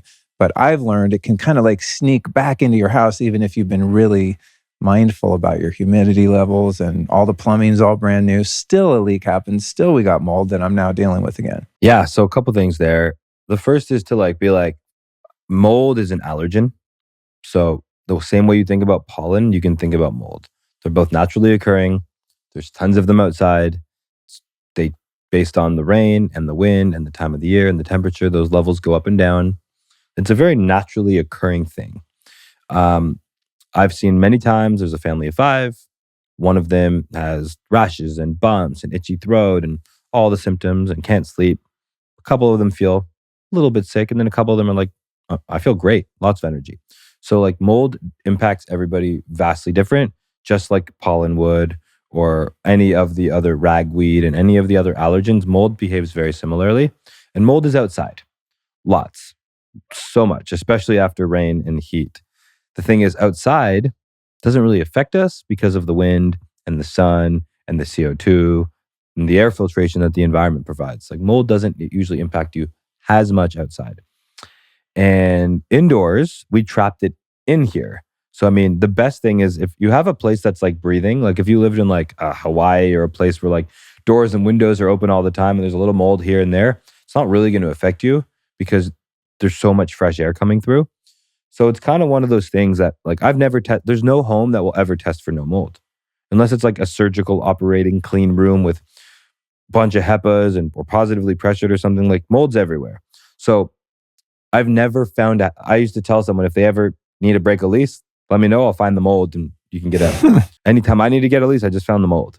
You will always find the mold. The water wins. You can't beat that stuff. So whether it's in through the roof or a foundation or behind a wall, or one of the biggest causes of mold is people who hang dry their clothes inside. That is a wild one. A lot of bathroom fans vent into attics, kind of like we talked about the rain shed. It's just as venting to the attic. They didn't carry it outside, or the attic has poor ventilation. Just like the rain shed is not for just the smoke, bathroom fans aren't for poop smell. Bathroom fans are for a little bit carbon dioxide, but mostly relative humidity. So another thing that's just bonkers, the fact that bathroom fans don't all have either relative humidity sensors or 2-hour timers. Think about it. Your towel can absorb quite a lot of water. Like you can get a lot of water in that towel. Even after you shower, a lot of water, that towel is soaked. If you were to wring all that out, you'd fill like a bucket up. Well, that towel dries / evaporates / that water is just going in your home. So if it's really dry, okay, cool. It's a little bit of a natural humidifier if your water's clean. But these are the things that typically increase. Like it's not about if you have mold or you don't have mold. It's what is your mold load? What is the species of mold? And how are you taking care of it? Like everybody's got some parasites and some bacteria. I've never seen a urine test where people don't have mycotoxins. Like we are organic beings. Like mold is not something that's black or white, like I need to get rid of the mold because you will never win. You can't. If we knock it out there, maybe there's some a little bit in the toilet bowl. It's like, what's the threshold and what are you doing about it? So, for example, your water, you didn't create a piped in system from a spring. You're like, I bring bad water into my house and then I filter it. So I lived in a home that I was renting before we bought a house in 2018 when I was developing the Jaspr. So luckily, I was testing 15 different air purifiers in the basement. In Canada and in the north, you got basements. It's cool in Texas, no basements. But it's because it's impossible to dig here. Well, it'd be so expensive to blast all that limestone. Yeah, it wouldn't be cheap. totally. There we do it because I wondered when I moved here, I was like, why does everyone have propane tanks? Because in California, everything's on natural gas. It just like pipes right into your house. And then I realized when we had this fence built, I had to pay extra to have the holes dug or actually jackhammered out to put the fence post in. And I'm like, oh shit, there's like a foot of topsoil across all of Texas. It's all rock. Solid rock. No wonder they don't pipe natural gas around anywhere. I wonder if the soil was naturally occurring here or a long time ago, people brought the soil and put it on top of the rock. Yeah, who knows? So like your water source is poor. So with all these things, it's a combination of mitigating source and then dealing with said source. So you could, for example, you still like a little incense and a little candle here and there. You're like, but I'm going to filter it. So you don't go outside to light your incense because it has some benefit. A little bit negative on the air quality, but you've put something in like a Jaspr to mitigate it. So it's kind of the same with water, right? You don't just truck in your water. That'd be quite impractical. So your source is bad, your filtration is good. So with my house that I was living in, the mold loads were so high. All of a sudden, I was getting exercise-induced asthma attacks, puffy eyes. Like I was sick. My wife was sick too. We tested lots of mold, but like it was going to be so annoying to move out. We were moving in like 6-7 months anyway. But just as that time, I was developing the Jaspr. So once I turned on like the bunch of air purifiers in the basement, we have an HVAC system which heats and cools your home, but it also mixes the air throughout the whole home. We tested for mold again, and the mold levels were basically zero. And the way mold impacts you in the house, it's not because you eat it or drink it, it's because you breathe it. So if someone has a pretty solid, you can't have a huge leak and a bunch of black mold, but if you have a whole home air filtration system dialed in, a little bit of mold is not going to be an issue. If you have one air purifier in a bedroom or in a living room, that's not full air filtration coverage. But if you have a really good air filtration system that's covering your entire home, you're dealing with the source because it's always going to be somewhere. So like, yeah, what's going to cause it is like water with a lack of fresh air. That's why it's under the cabinet, under the sink. If we pour a little water here on the floor, it's not going to be as big of an issue. It's going to breathe, evaporate. But behind things, behind drywalls, in the attic, under the floorboards, this is where it becomes problematic. So I mean, like, maintaining a clean home, and if you go into a home and it smells musty, that's those biosensors. If it smells musty, it is musty. If it smells musty, it's mold. It's fungi. But like I really have kind of my relationship with mold is I don't believe mold is the enemy. It's very naturally occurring. In fact, it's the only thing that can survive in the vacuum of space. Spores. Like what? Everything else would die in space, but these things, like there's some magic in there. I mean, they don't call them magic mushrooms for nothing. And like it's mold. Like mushrooms, fungi, mold, this is all just different species of similar stuff. So I find that it's something that we live with, like it's outside. And a really cool thing about allergens that I loved to learn, and I've seen it proven so true, probably on a weekly basis. We get taught early on what doesn't kill us makes us stronger. Well, there are rules and there are exceptions to these rules. So an exception to this rule would be UFC, MMA, boxing. Once you get knocked out, you're way more susceptible to being knocked out again. Your chin is weakened, is what it's called in the fight game. And allergens are the exact same. So many people won't have many big allergies. They'll be cool their whole life. And then they'll have like a big mold exposure event. It could be a haboob from a dust storm in Arizona. It could be living in a really moldy apartment or in a dormitory or in a bad hotel or being in Austin and having a bad seasonal allergy year. And then What doesn't kill you doesn't make you stronger. It beats you down. Your immune system and your ability to respond to environmental toxins gets crushed. And typically it gets crushed across the board. So that mold event makes you worse at pollen, makes you worse at ragweed. And the thing is, we go outside, we're breathing allergens. We come inside, we're breathing allergens. We go in our bedrooms, we're breathing even more. The pet dander, the mold, the spores, all of it. We're intoxicated in it 24 hours a day. So people start taking allergy shots, which basically never work. And what's been fascinating that I never thought would be true, but when I learned about it was Dr. Pompa actually told me this quote: "You can't detox your body if you don't detox your home." He's like, you could take all the supplements you want, take all the saunas, all the red light therapy, but if you're sleeping in a toxic environment and you're living in it, you can't detox because you're living in a contaminated space. And what's really fascinating is I would have thought if we have really clean air inside, we'll go outside, we'll just be panicked. The contrast would be so great. It's not how it works at all. These new problems are the mold levels, the allergen levels, sleeping indoors are kind of modern creations with these airtight homes and all that. So when someone dials in air quality in their bedroom and in their house, what happens is when you're sleeping at night, and ideally your body is consolidating memories, repairing muscle fibers, recovering, healing. I actually reframed sleep to myself when I recently was sick. I started to think of, I stopped using the word sleep and I just called it healing time. And in the evening, I I'm like, like that. it's time to heal. Cause I realized like my cold didn't get better during the day. It actually got worse at night. But I would sleep and then you wake up, you're like, what's the body, my back ache, my knee, whatever hurts, whatever you're dealing with, you wake up and it's a new day and it's like, am I worse? Am I better? But typically you're better the next day. It's like you go to bed for these 8 hours, you wake up. So I'm like, this is healing time. And it was such a different energy that I had towards going to sleep. Sleep's like, it doesn't have a great energy to it. Yeah, and even the words we use were like, I got to go to bed. Like, it's getting late. I need to go to bed. I have to go to bed. But framing it as like, oh, it's getting late. It's almost time for my healing time. Dude, I would get under the I covers like and it. I wouldn't, honestly, instantly, I'm not restless at night because it's almost like I'm going to do a sauna or a cold plunge. It's like I'm biohacking every night. I'm like, it's time to heal. My brain, my body, my everything, it's healing time. We'll deal with everything after healing time. I really could use a good 8-hour healing session right now. And I'm like, okay, how do I have the most conducive healing environment that I can go in every night for 8 hours?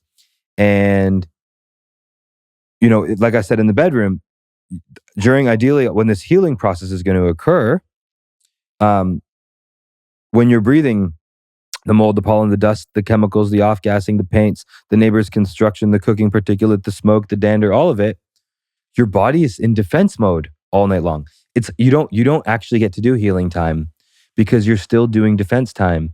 Your body can't get to those proactive healing processes because it's still dealing with the mold. It's still, you're sleeping, your brain's off, whatever that is, but your body is, you're alive still.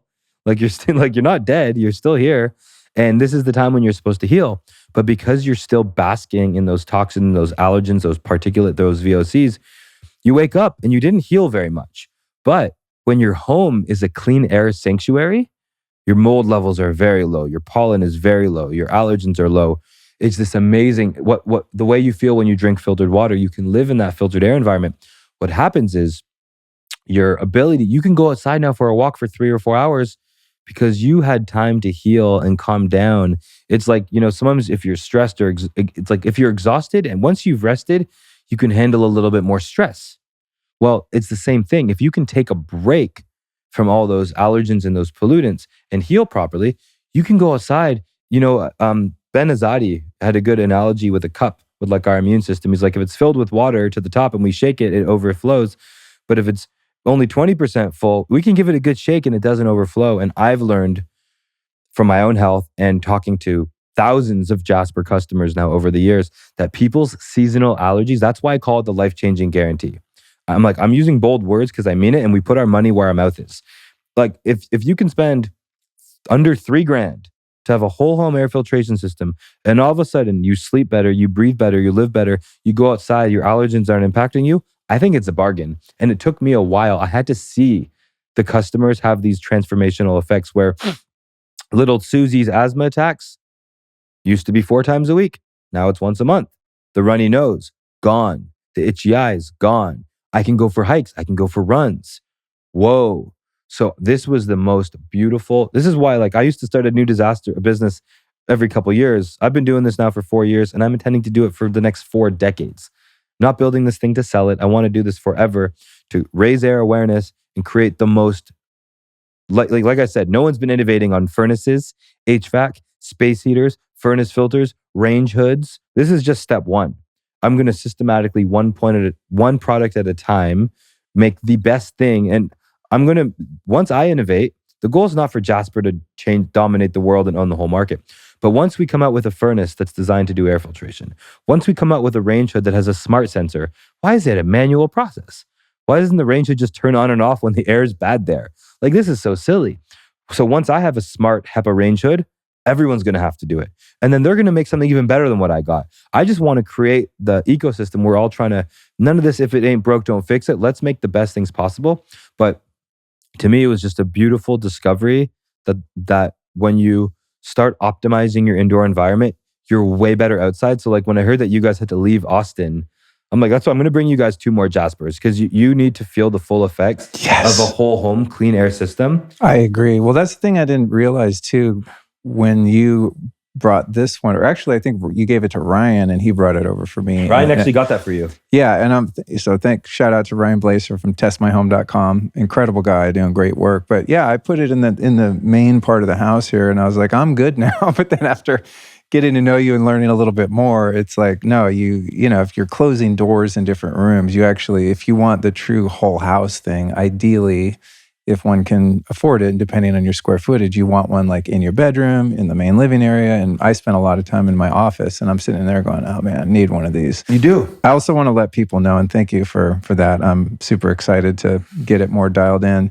I highly encourage you guys to go check out jaspr.co. That's Jaspr, jaspr.co. And we got a code for you there. And that code is, of course, Luke, and that'll save you 10%. So I want to make sure I got that in there for people. And we always put those things in the show notes too, whenever there's a link or something. But yeah, dude, you're nailing it. The HVAC is something I can't forget to say, man. It's so important, man. Like, the HVAC system is the lungs of your home. If you think, imagine, and when what we do now, people are like, let's put in MERV 12, MERV 13, let's upgrade it. Your furnace was designed to heat and cool your house energy efficiently. It was not designed to be the air filtration system. Those little paper filters in your furnace were designed to keep your filter your furnace safe. So when the dust goes down, construction debris doesn't clog the motor and blow up your furnace. And then people are like, let's jack it up and put a super heavy duty filter in there so my whole house is clean air. They do nothing. The only thing that they do is they choke out your airflow. It increases your heating and cooling bill. It costs you a ton of money because you've just, like, would you want to add 2 filters in your lungs? No. It would be really hard to breathe. That's funny, dude, because I just had some work done on the HVAC here and it had only been 6. We have like those thick ones. They're like 4 a 4-inch inches. cabinet filter? Yeah. And I'm always looking for the highest MERV on Amazon. I use a MERV 8. Probably played myself. But the guy came over and I was like, we might as well change those, even though it's a little premature. And he took them out and they were disgusting. They were already so dirty after just a few months. I'm like, I'm going to change those things like every 3 months. So after 6-7 months, mine are still perfectly white. Really? Mine Because you got dirty. the Jaspers rocking inside the house? I have clean air, so they don't get dirty. Like, I change. That's cool. My furnace is not my air cleaning system. It's to heat and cool my house. If you put a steam humidifier in a dry thing, help with humidity. But you know, everybody wants a silver bullet solution. Before we made this, we spent 2 years making a whole home furnace air filtration system, and it just didn't work. I'm like, do we bring this thing to market? It's the best on the market, but I'm like, it still doesn't work because right now I don't think your HVAC's running. It runs when you're heating. It runs when you're cooling. If your home's energy efficient, it's running 20% of the time. So when it's not running, the air purifiers are off. Oh, right. So your whole home air filtration system is almost never running. A big air filtration system for HVAC is $4, $5, $6, $7 grand. People don't bat an eye because it's an appliance. It's like a whole home thing, but it doesn't work. So if you're building a house from scratch, you can put in in-floor heating and ERVs and HEPAs and dial it in, maybe 50, 60 grand, and really dial in your air from your HVAC. You can do it. But we went back to I call this a decentralized whole home system, because I want to put the clean air in the areas that need it most, in the bedroom, in the living room. And these have their own fans. So whereas the filter in your HVAC system is decreasing airflow, these are increasing airflow. So they're actually making your heating and your cooling more efficient because they're helping circulate the air. Oh, that's interesting. And if you think about a Sonos system, Sonos is so cool because would you rather have one speaker in the middle of your house, or let's say 8 small speakers in every room? Well, if we have one speaker in the middle of the house and we want to hear the music everywhere, we have to blast it. So now it's way too loud in the middle of the house, and it's loud and it's bassy, and like maybe I can't hear it on the other side. And then here comes Sonos and whole home speaker systems where it can be like just right everywhere. Yeah. So by having 5 air cleaners, 4 air cleaners, and a decentralized system, it doesn't have to be too bassy. You can have just the right clean air all over your house. Clean air. Our original tagline was clean air everywhere. And back then I was thinking about it as like meta in terms of like all of Earth, which I still really is the ultimate mission. But clean air everywhere meant clean air in just your bedroom is not getting the job done. But really it's like the HVAC system is the lungs of your home. And builders, the same way doctors aren't even taught about nutrition. It's not even in their school. There's like one day, like here's the food guide. They don't even, you go to them with a huge illness. They don't talk to you about your food or your exercise. Like just here's your pills.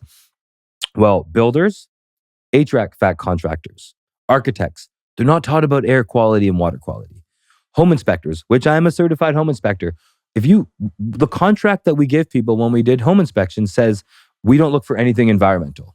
Mold, asbestos, flood, air, water, that ain't it. We're looking for something so people make the biggest purchase of their life. Over $1 million to get you a house these days, almost everywhere. And we hired this inspector. We pay him $500. He comes over and he's going to check me if my hot water tank needs changing in 4 years. Like, is there like a $2 to $10 grand thing that we're unaware of? What isn't the home inspector doing? Seeing if this home is making your family sick. So I like the term healthy home inspection, and not just like it should be.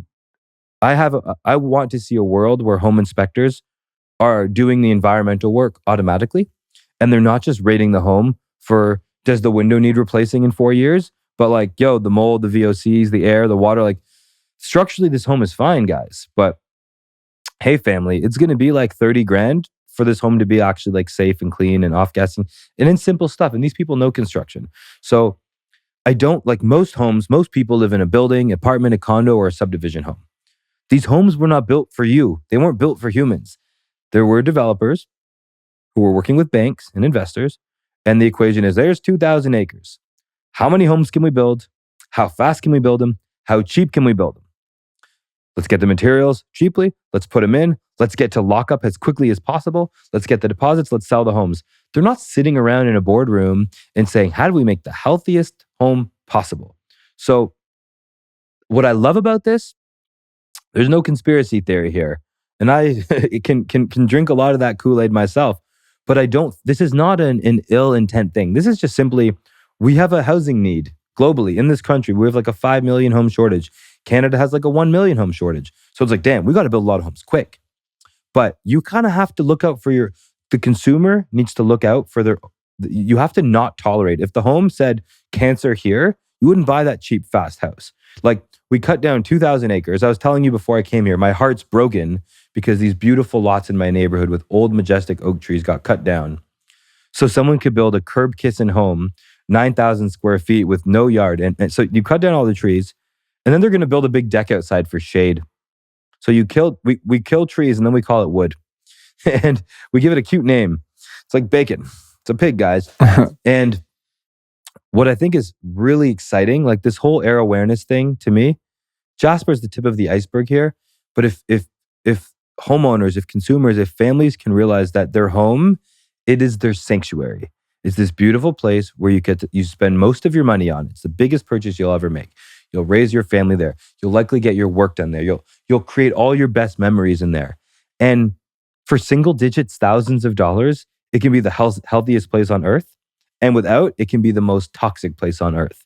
And the home wasn't built for you. So unless you are looking for a healthy home, or knowing when you buy it, like if you're buying like a subdivision home, 15 to 25 grand is what it's going to take to like biohack or healthy hack or dial in your air, dial in your water, some mold stuff, some ventilation, upgrade bathroom fans, upgrade the range hood. And like if you're thinking about it at the time of purchase, it's much easier to budget for. Just like if you're doing a $200,000 reno or $100,000 reno, add 10% to that budget for the environmental stuff. But what I'm really excited about here is the HVAC guys care. Like let's just forget altruism and let's just talk business. HVAC contractor, usually you get a call, you're like, hey, my furnace isn't working. It's an ice storm or it's cold, my furnace shut down or my air conditioner shut down. They come to your house, they check the furnace, they go, it'll be $1,000 to replace it, or it's 10 years or to fix it, or like it's best we get you a new one. It's kind of near the end of life anyway. Are you sure you want to invest? We should just get you a new one. And they're dying for things to upsell. They want to send the technician to your house. They want to clean your ducts. They want to sell you an AC. They need more things to sell. And they have a carbon monoxide detector typically on their hip. They're looking for gas leaks. Because if there's a gas leak or they create a gas leak and you die tonight, it's a big problem. But they're not looking for stuff that's killing you slowly. When that guy's already here, he could go into your master bedroom, in 5 minutes, check your CO2, check your VOCs, check baby's bedroom, check the kitchen, check your vent, check your range hood, and say, hey, your house has horrible air quality.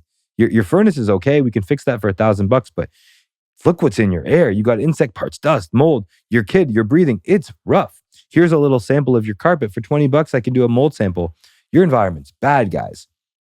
And now here it's going to be 10 grand and we'll upgrade your whole system. We'll put in some better filters. We'll put in some Jaspers. We'll upgrade this. There's little things that the products exist, and there's 100,000 plus HVAC guys in people's homes every day in this country. And they'll make a lot more money with the awareness. And that family would really appreciate that awareness. And there's builders who want to build cool, better homes. Like in Austin, like people care about good design. If there was a home that was advertised as the allergen, so at my house in British Columbia, I built a smoke-proof house where the wildfire smoke wouldn't permeate. Because normally there's almost as much smoke inside as outside. So we built a smoke-proof house. My house here in Austin, we're going to make an allergy-proof house and use it as like a show home. And we'll show in most homes, there's more pollen inside than outside, but there'll be like no pollen in our home. It's an allergy-free, smoke-proof free. So if you started to explain, it's like, do you want the house that's 1.5 million or 1.53 million? And it's allergy proof, cedar fever proof. You will not have no allergen guaranteed. We're filtering for it. Your water filter will work, your air filter will work. But yeah, what's exciting here is we really have an opportunity, and I'm starting to do more speaking on this. If we can educate 1,000 architects, 1,000 builders, the ultimate goal here is for these big subdivision developers that are building 2,000 homes, for them to build the healthiest homes possible. They can sell each home. Instead of it taking you 2 years, it'll take you 2.5 years. Instead of cutting down every tree, save 20% of the big ones. And you will have, like, there's a huge desire. Look, whether it's hotel, wellness, glamping, homes, people want to live in healthy environments.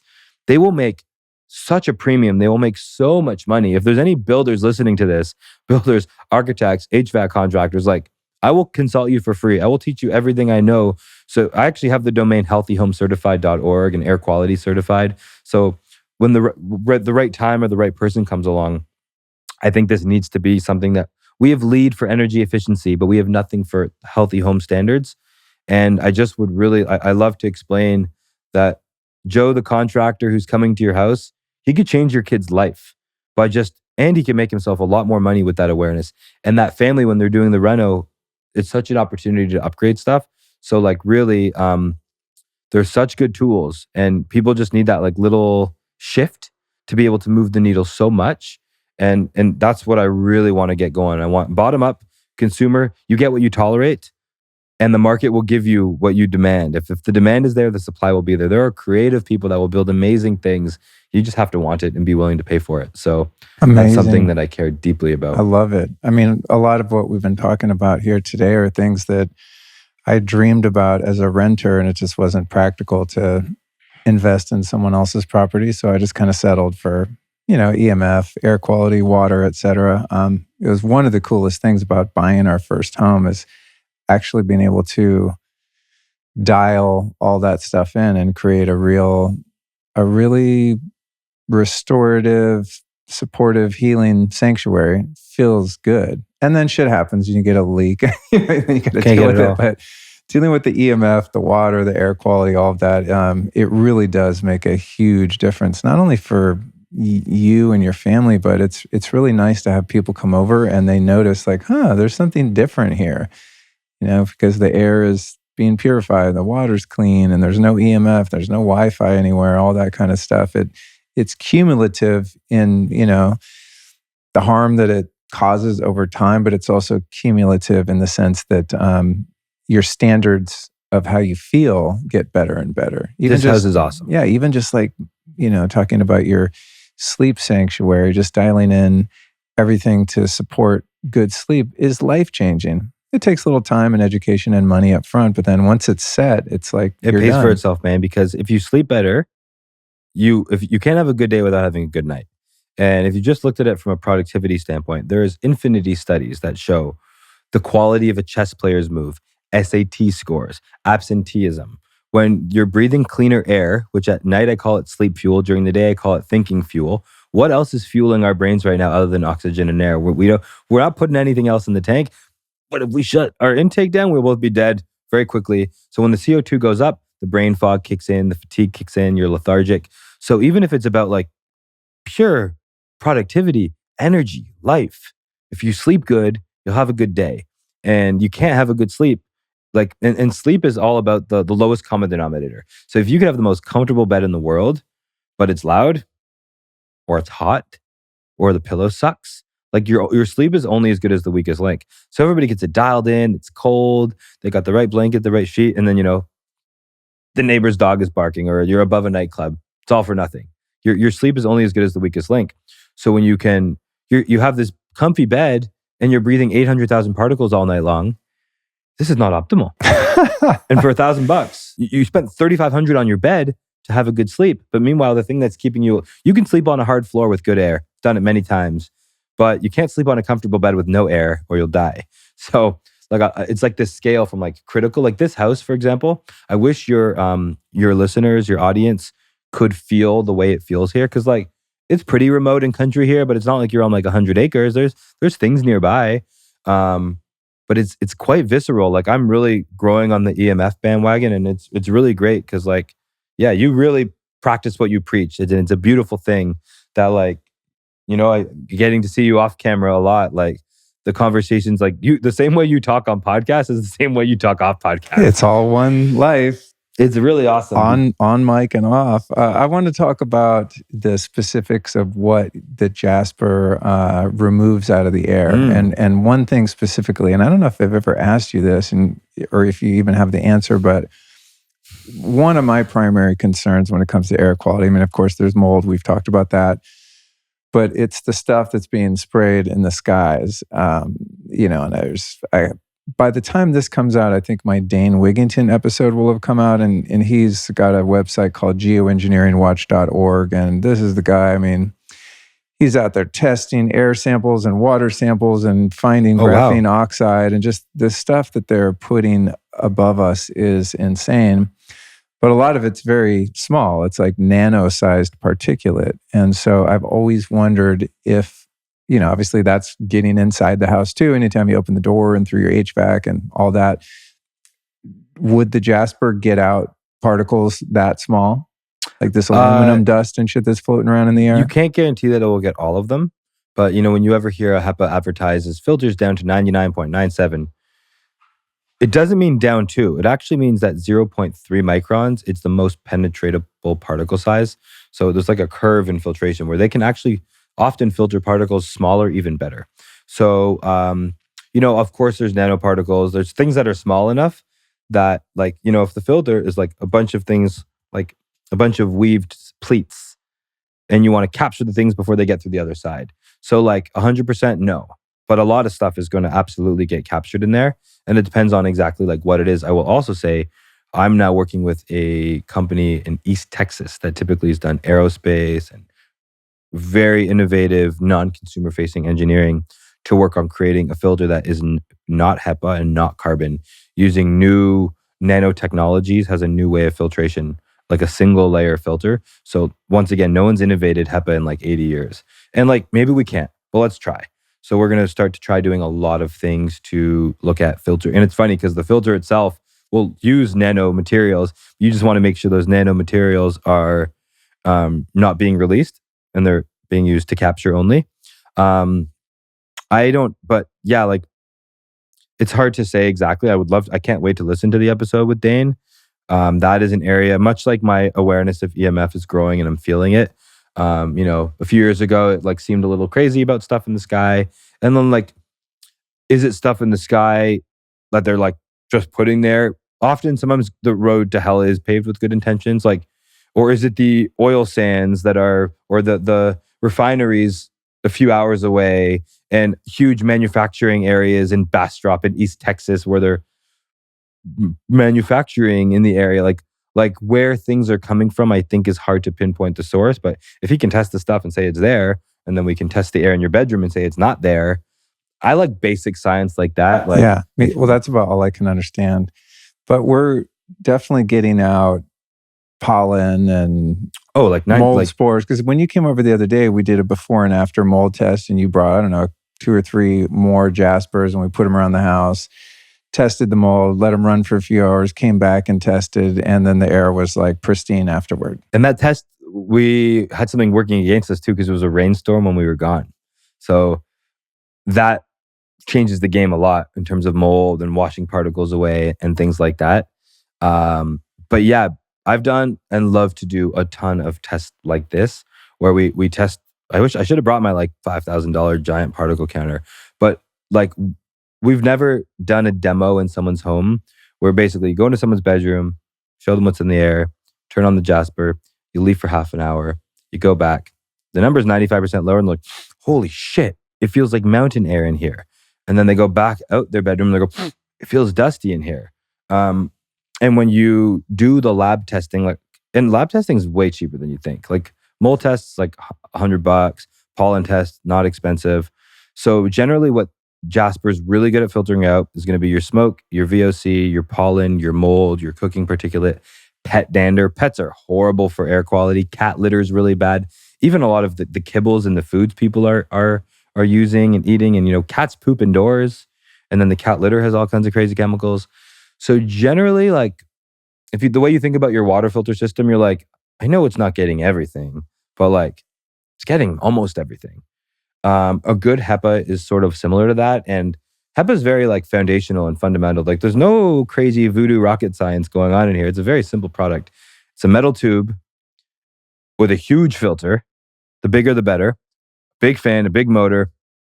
That's basically it. So the way air filtration works is when you see these numbers, like it filters 99 point whatever percent, that's per pass. So if we take a filter and the air passes through it and it comes out, there's 99.9, easy math, less stuff. It's really pure air coming out the other side. But if the air purifier is only the size of a water bottle, there's not much air passing through the filter. So if we put it in like a closet, it might do a little bit, or like in a car, but in a space this big, the analogy I like to use, it's try to heat your bathtub with a kettle. Kettles are great for tea. If you try to heat your bathtub with a kettle, it will cool down faster than you can heat it up. Right. Try to heat your home with a space heater. Try to heat your swimming pool with a water heater. Kettles are for tea. Water heaters are for baths and showers. Pool heaters are for pool. Based on the size of the job required, look at the size of your pool filter. They're big because the volume of water that you're looking to filter. If you put a little tiny filter in the middle of your pool, you're not doing anything. It doesn't work that way. If you had a little tiny heater, you couldn't heat it.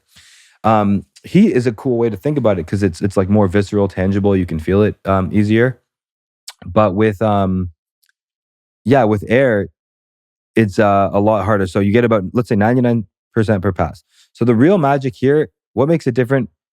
Well, it's made out of steel. That's a big deal because I didn't want to make a plastic product. It's like, yeah, we're cleaning the air and this thing's going to be on Earth for 1 million years and was super polluted to create it. Oh, and we can't recycle it. These should last about 30 years, which is why we did the lifetime warranty, because like we can afford to because we built them to last. But the because of the size, for context, a Dyson CFM cubic feet per minute. So now we have efficiency times efficacy equals effectiveness. So we have how much filters does this filter do per pass? If you have a life straw, 99%, great. For like the next sip, but it can't filter much water. So like where your big filter is just like a giant badass life straw. So the size was extremely important because if you see a little small air purifier, so this thing peaks out at about 430 CFM. I'll just use the Dyson as an example because it's a beautiful machine and it's like kind of a popular consumer product. It peaks out at 87 CFM. Here's the crazy thing. What about on fan speed 1? Because most of the time you don't have your air purifier in full speed. You have it on fan speed 1 on smart mode. A Dyson on fan speed 1 is probably about 15 or 20 CFM. Most purifiers are in the single digit CFM on level 1. And then to make them work, to even get them up to 80 or 90, they're very loud with their little tiny, the fan's this big. The Jaspr on fan speed 1 is about 100 to 120 CFM. So if you ever seen like a big ass fan in a gym, it's moving a lot of air, but it's silent. It's like your car on 5th gear is quiet, 1st gear is loud. More surface area, more volume. So the efficiency is the percentage of air that's being filtered per pass. And then the efficacy is how much air is moving through. So these guys allow you to have a few of them on fan speed 1 where you don't hear them, kind of like the Sonos system, but no Wi-Fi, no EMF, and give you clean air. So the size was the thing. Like most HEPAs are wonderful, but the marketing is vastly lying because people say, how many square feet does this thing cover? Square foot, you got like 24-foot ceilings here. It's cubic volume. It's not square foot. Is your HVAC system running? Yes or no? What is the floor plan? Square foot is not the right metric. How many miles does your car go? Are we driving 20? Are we driving 200? Are we going uphill? Are we going downhill? It's not like a static, easy number. And everybody wants to simplify marketing. It's the reason I love a podcast or a YouTube video. I don't know how to give you a cute 30-second Instagram post and explain this stuff. I haven't figured that one out yet.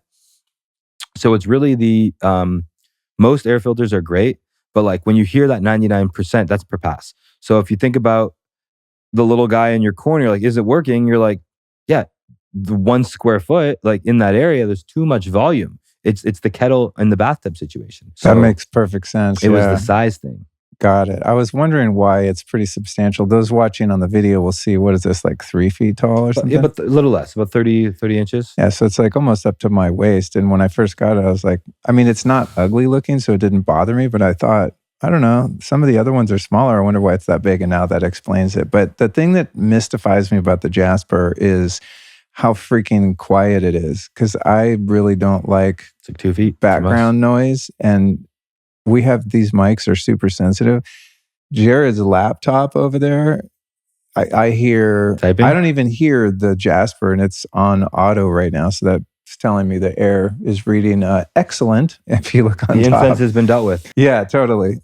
But I hear the computer like way across the room, and I don't hear this thing at all, which is fucking like if super if cool. you listen for everything right now in your environment, it's like there's a lot of stuff going on. Even in this, very little compared to most, but whether it's the cameras, the mics, like there's stuff. The goal was if you use a really large motor, high quality fan, it can operate silently. So the goal is be silent, but when it's loud, it's because you need it to be and you want it to be. So if we start cooking, the craziest if someone uses a vaporizer and they're vaping, if someone vapes in any room of this entire house right now, all the way on the opposite side, and they blow one little puff of their vape, this will go red. Guaranteed. Really? Because the air is going to circulate around the home. Nowhere else is filtering it. It's not going to get caught in your MERV furnace filter thing, which isn't even running right now. The air currents will, just like the shark who smells the blood miles away, he doesn't smell it right away. It's when that water current moves out. So the air currents in your home, you have an HVAC, the air is circulating, the sensor will pick it up, it'll go red, it will take care of it, it will no longer be in the air. So yeah, it's silent because of the size. That's cool. Kind of, to me, it was, if it wasn't silent and it wasn't beautiful and it wasn't effective and it wasn't simple, let's not get into business. Yeah, well played. Last question I have is about CO2. Having had some guys like you come in and test the CO2, if the doors and windows have been open, people are coming in and out, there's more oxygen in the air, less CO2. But if you fill the house with a bunch of people and you seal it up, you get a lot more CO2. And so having observed that and wanting a house with more oxygen concentration in the air, people have recommended an ERV, which to my understanding brings fresh air in from outside and kind of recirculates the air inside, like having a window open would do without compromising the temperature control. Do I have that right? You're pretty close. And what's your take on ERVs, So which are super expensive because that's why we don't have one yet? An ERV is called an energy recovery ventilator. In North America, they're not nearly as good as they are in Asia. That is on our roadmap to eventually make an ERV with HEPA filtration in it, because most ERVs don't have filtration, which is okay. That's the thing I wondered, if you're sucking chemtrails in from the outside with that. Well, they're coming in anyway. Machine. Right. That's where your air is coming from. So the ERV is not doing anything to clean your air. It's just giving you a more concentration of whatever is outside. ERVs are awesome. So they help with humidity. They help with CO2. Like fresh air is good. Especially if you have a house that's like 3,000 square feet with, let's say, 4 Jaspers in it. So the air is being filtered at a good pace, just like your water is being filtered at a good pace. Then a little bit of outside air is great because we're filtering it faster than we're bringing it in. The ERV is excellent because, yes, your description was quite good. It is like cracking the window, but you've almost done it like through a straw. So if you do add a filter to it, it's actually awesome because right now, the air in your home is coming in through your dryer vent, your windows, your doors. It's not an airtight box. You don't have like a specific air intake. So if you do have a really well-sealed home with an ERV, it's like a straw to the outside, you've now chosen the channel where the air quality is coming in. So first of all, you could do it like in your backyard, not at your neighbor where they're cooking and venting. So you can decide where the air is coming in and you can have air filtration on the intake. So as the air is actually entering your home, that's how I make a smoke-proof house. Oh, cool. We filter on intake and for recirculation. So the thing is, though, an aftermarket ERV is just, it's not doing what you really want it to do, because all they basically do is tie it into your furnace system and add a pipe to outside. If you're building a new home or gutting it and doing a reno, that's when. So if you have an ERV, you don't actually use bathroom fans anymore. Oh, wow. The ERV takes the place of all your bathroom fans because it's sensing humidity and CO2 in each room. So if your one bathroom has high CO2, it can pull from there, vent it out. But it has a not a coil, kind of like a coil. So because the indoor air heats or cools the core to the right temperature, it's able to exchange the heat and cool. But because it heats and cools the outside air to be more like the inside air, it's not just like a window or door. It's going through the core and getting temperature controlled as it comes in. So they're awesome. But if you're doing it like in the ultimate, if someone's building a house from scratch, you cannot beat in-floor heating. So now we don't have like blowing HVAC-y dust. It's silent. And you use then you have an ERV with HEPAs. So the ERV is your air circulation system. So you have filtered air on intake, you have filtered air, and I'm also working on something that I won't release for a few years, but it's called the Jaspr Sense. It goes right into your HVAC system. It can work with a hardwired system, so it doesn't rely on Wi-Fi or Bluetooth. It will detect your air inside, but it will also detect the air outside using an API to the weather network and outside. So let's say the pollen level's high, the mold, the pollution, the smoke. It will turn down your intake. So we'll, almost like the recirculate button in a car, it's like, hey, if it's really polluted out there, we're detecting a bunch of chemicals, let's bring in a little less air today and let's run the filters. Oh, but cool. If the air quality is super fresh outside today, the filters can go down a little bit and we'll use the fresh air and we'll let the house breathe more. Because this is simple stuff. The cities are monitoring air everywhere. They have pretty good weather stations and stuff. And that's just not talking to our HVAC system right now. So I want to use the Jaspr Sense, which I have it prototyped. I'll show you the renders, the graphics. It's all built out. It's so simple. And it makes all the dumb stuff in your house smart. So the people in the house thing, I've seen a house go from 700 CO2 to over 3,500 by having a dinner party. And it stays high for a few days. Wow. It stays high for a few days if you don't purge. So if anyone's ever had a bunch of people after, crack the doors, crack the windows, and be mindful of it. If you're at someone's house and they're hosting and it's stuffy, I'm the guy, whenever I'm at a busy space, I'm always detecting CO2. I feel it. I'm always cracking people's doors, cracking people's windows, holding it. If it's a heavy door, hold it open for a minute or two. Every little bit, I can feel the CO2. So I'm always purging it. But it's crazy that I've seen it stay in homes for days because it doesn't really have an opportunity to exhaust. So ERVs, ultimately, I believe in them very strongly. Okay. But I think for a retrofit, it's not the best. You're not getting your full bang for the buck. If to actually mitigate CO2, first see if it's a problem. So use a CO2 sensor. You can upgrade your bathroom fans. You can upgrade your range hood. You have fans in your house that like your bathroom fan, if a laundry room with, there's still a bunch of chemicals going on, no matter how natural you are trying to be in a laundry room and there's moisture and stuff. Like we leave our bathroom fan in our laundry room running 24 hours a day in a very hot, we upgrade our bathroom fans. So it's silent one. But that way, that chemical room is venting direct to the outside, and my laundry room is not cross-contaminating the rest of my home. Awesome. And then what about the UV, the ultraviolet light bulbs on your HVAC coils, which is something we installed here because there's, in Texas, it's hot and humid, and then you cool off the inside of the house, and there's like a temperature and humidity differential that can create mold. And we had a little bit of mold starting to creep around on the pan underneath the unit up in the attic. So did a little research, and we had these UV lights installed, and they seem to last about a year. Ours are even over a year, and they're still going. And we haven't had any mold grow. So it works. UV does not clean air. It can't. There's a reason why there's no UV in the Jaspr. It's not because of cost. There's never been a study that shows UV being efficacious in an air purifier, because UV is like soap. UV comes from the sun. So it's kind of like that. UV is great at killing bacteria and mold. So is soap. Soap and water is a great way to deal with mold and bacteria too. We all learned during COVID, wash those hands for 20 seconds. Because if you wash your hands for 1 second, you're just rinsing them. You're not cleaning them. UV needs a certain amount of contact exposure time. So UV can be excellent for water filtration. If you have like a holding tank, it can really clean that water. But if the air is just passing through the UV, you don't have any contact exposure time, so it's not cleaning the air. Great for surfaces, great for phones, great for your toothbrush, but it needs that contact exposure time. In an HVAC setting or in an ice making machine, it's awesome. It has lots of contact exposure time. So UV won't clean the air in your home, but it can mitigate mold from growing in your HVAC system, which then won't be contaminating your house with mold. Right. So the way you're using it for, close to the coil, great. A lot of people are installing it like in the return or in the supply, treating it like an air filter. It's not an air filter. It does not clean air. Right. But it will disinfect its immediate region that it's in. Okay, cool. So, but UV can also create ozone, O3, which can be damaging for your lungs. So UV is not my favorite. However, for the amount of UV that you have in this house, I'm very comfortable. If we detect the ozone right at the point of the UV, it might be slightly problematic, but it's so diluted in the scheme of your whole house. But like when we used to use ozone machines after wildfire smoke, we would have to give it a 24-hour dissipation period before you could enter the home.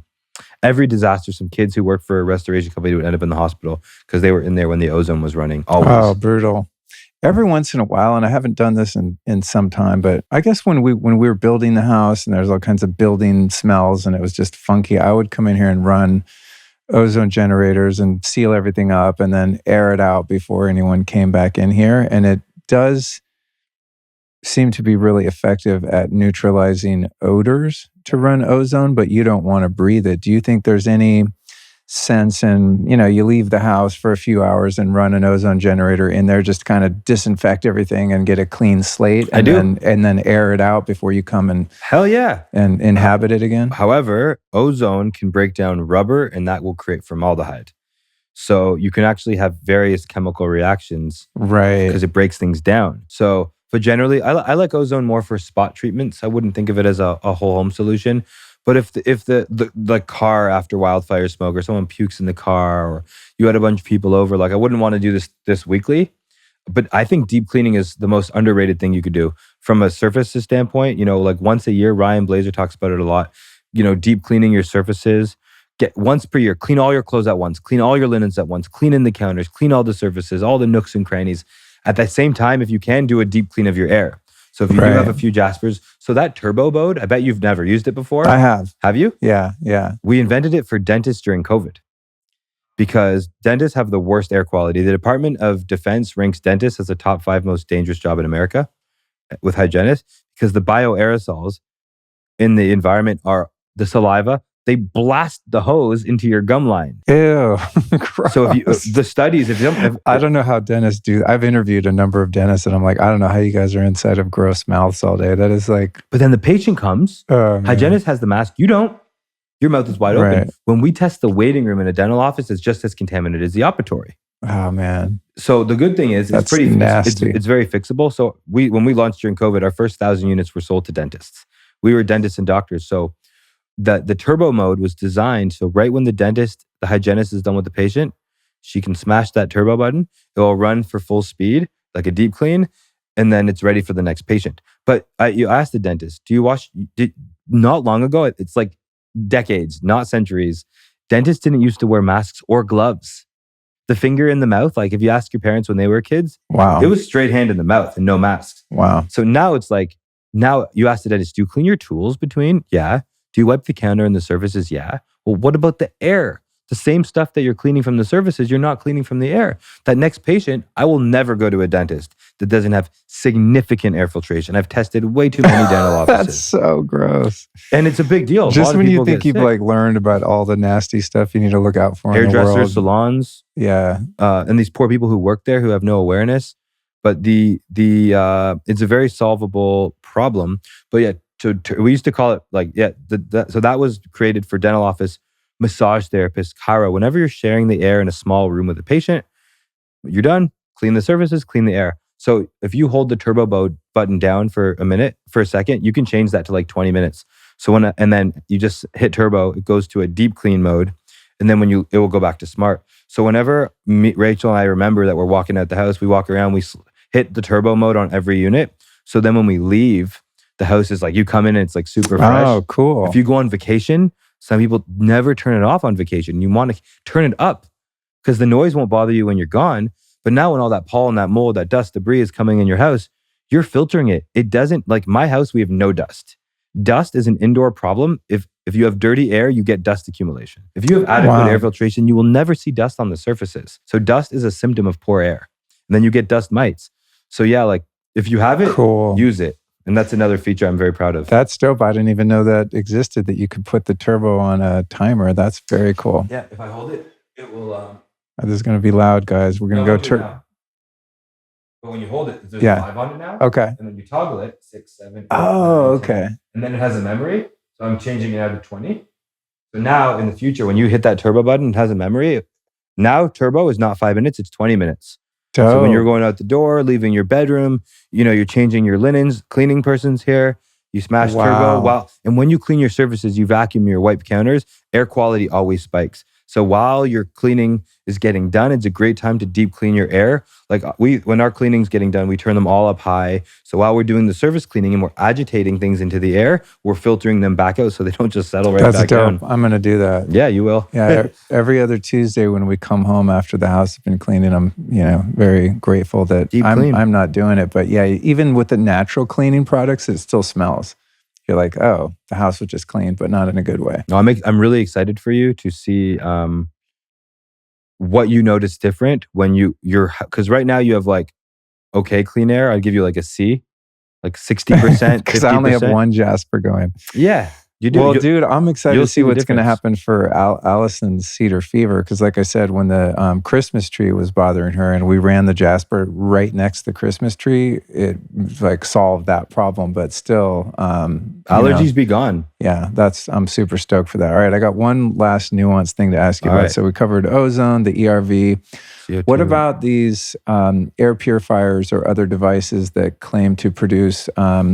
negative ions or like negative ion generators you can put up in your HVAC system. I asked you about that before and you're like, they're bullshit. It doesn't do anything or it makes ozone. And we didn't really get into it further, but is there any utility value to, ionizers, negative ion generators and this kind of thing? So it's an imperfect analogy and I'll give it context, but think about the way chlorine is used in water. It does deal with the bacteria problem, but it does create a new problem. So many things are like whack-a-mole. You solve a problem, but you create a problem. So if we're measuring for dust mites or spores or whatever else, those electronic cleaners can clean air. but they also create new additives. When it comes to my filtration technology in general, I like to do things that filter stuff. I don't like to filter, like, I don't like adding chlorine to my water. I'd rather filter it out through mechanical filtration and things like that, as opposed to adding stuff to remove stuff. That seems weird. So I've never been an additive to clean guy. Um, if you're talking about a wildfire smoke, a flood, a mold job, I like those tools in a industrial situation. In a home, a lot of people get very sick from electric cleaners, and yes, they produce ozone. It's like they're like, changing the molecular structure of things in the air to make them fall to the ground. And it's like, what molecular structures in here are changing? So it's kind of like a thing that there's so many awesome things that no one's going to spend money to study, because how are they going to make the money on the other side? So I've never heard of someone having an issue from carbon or HEPA, very natural filtration, absorption. I've seen a lot of people go to the hospital from excessive levels of ozone. So it's like UV's fine, ozone's bad. Most of those fancy electronic things I find are just mostly marketing hoopla. And yeah, so if it's for restoration or remediation, kind of like the ozone, the dissipation, puke in a car, like short-term spot treatment. But, like I've used tablets on camping trips before when it makes your water taste super chemically, but like you won't get beaver fever. I don't know if that's a Canadian thing, but like I've never heard of that. Yeah, if you drink, doesn't sound good. Whatever. If you drink the lake water, you can get the beaver fever because the beaver poop in the water. So if you put the tab in, you won't get that. But like, I wouldn't want to make that. I'd prefer to boil my water and distill it and use a mechanical filtration. But sometimes those survivalist capsules it's kind of the way I feel about it. Like, okay, you're gonna remove problems and then you're gonna add new problems. So for me, our core value at Jaspr is fundamental, foundational, simple science. We'll get to the cutting edge if we can do it without adding things into the air, but big fan, big motor, big filter. So generally, yeah, anything that's additive is a hard pass for me. Okay. And that's why we don't use it. Okay, noted. Again, guys, visit jaspr.co. That's jaspr.co and use the code Luke to save yourself 10% off one of these badass air purification systems. Got one last question for you. It's the 3-parter, all right? Okay. Prepare yourself. Get ready. Easy. Who have been 3 teachers or teachings in general that have impacted your life that you'd like to share with us? Okay. 3 different teachers. Yeah. Or teachings, a philosophy, anything that makes you who you are. I love it. So I'll start from oldest to youngest, or oldest to newest in terms of chronologically. I'd say my grandparents, a guy named Jack Chisvin and Phyllis Chisvin, rest in peace. He passed at 92. She was late 80s. But I mean, I think he played tennis and golf until 91. And he said in his 60s he was going to live till 92, and he called his shot. I think like he lived 8 years longer than his dad, and his dad lived 8 years longer than his dad. So maybe I'm good for 108 at this point. I hope so. And at least. But I got to see a guy who was an immigrant who started with nothing, build up a fantastic business doing engineering, skyscrapers, electrical, mechanical, the whole 9 yards. Like when you see Toronto and all these big buildings, like he was the guy for a lot of them. But family dinner every Friday, community, philanthropy, health, gardening. I'm so grateful. I don't know. I can't think of another example where you actually got to see love in 80s. Typically, people drift apart and it's kind of sick of your partner by that time. But being able to see a successful decade. We went on a family trip together when he was 80. And the guy was totally sharp, but it was like, I grew up more around people who were like kind of workaholics, trading time for money. That was just like the community I was in. So to see someone who came from an even harder era be able to dial in family, health, community, philanthropy, kind of that beautiful balanced life. I'm very grateful that I have a real life example of what a sweet decade in my 80s could look like. So that is for sure big, because otherwise you're like, it's hard to picture yourself. They talk about lifespan and all that, but what does that really look like? I've seen it, and there was no biohacking for him. And he did drink wine occasionally and scotch, and he ate meat, and he had sugar sometimes too. But I mean, that Harvard longevity study showed the number one longevity thing was community. So the love and the community was so strong that kept him going for a while. And he checked out right before COVID. So like would have been a horrible time to be a 92-year-old. Yeah, So no shit. that was big time. Another one is less of a person and more of an experience. That would be summer camp. So in Canada, summer camp's a fairly normal thing to do. So for 2 months in the summer, you move away into the woods and you live with the counselors, the staff were 15 to 19, which is funny because you see like a 17-year-old now, it's like a baby. And the kids were like 6 to 15. So it was like kids raising kids for 2 months every summer in the woods with the bugs, camping, canoes, kayaking, all that stuff. There was no phones. We would write postcards to our parents. So I got to really try like a healthy version of like this community living. And you don't think outside of the 200-300 people at camp. Camp is your world.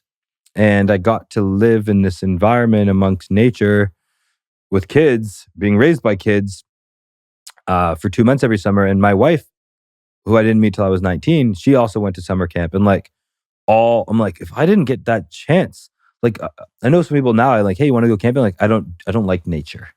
I'm like, did you go car camping once, like get drunk and eaten by mosquitoes? Like, what is your relationship? Like people have grown up in cities. It's like nature's this other thing. It's like we come from that place and we can do quite well there.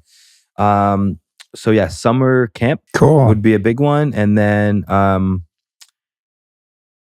was blessed to see entrepreneurship from a very young age, but I would say very unhealthy entrepreneurship, time for money kind of stuff, grinding. Like my dad was both my parents were great mentors.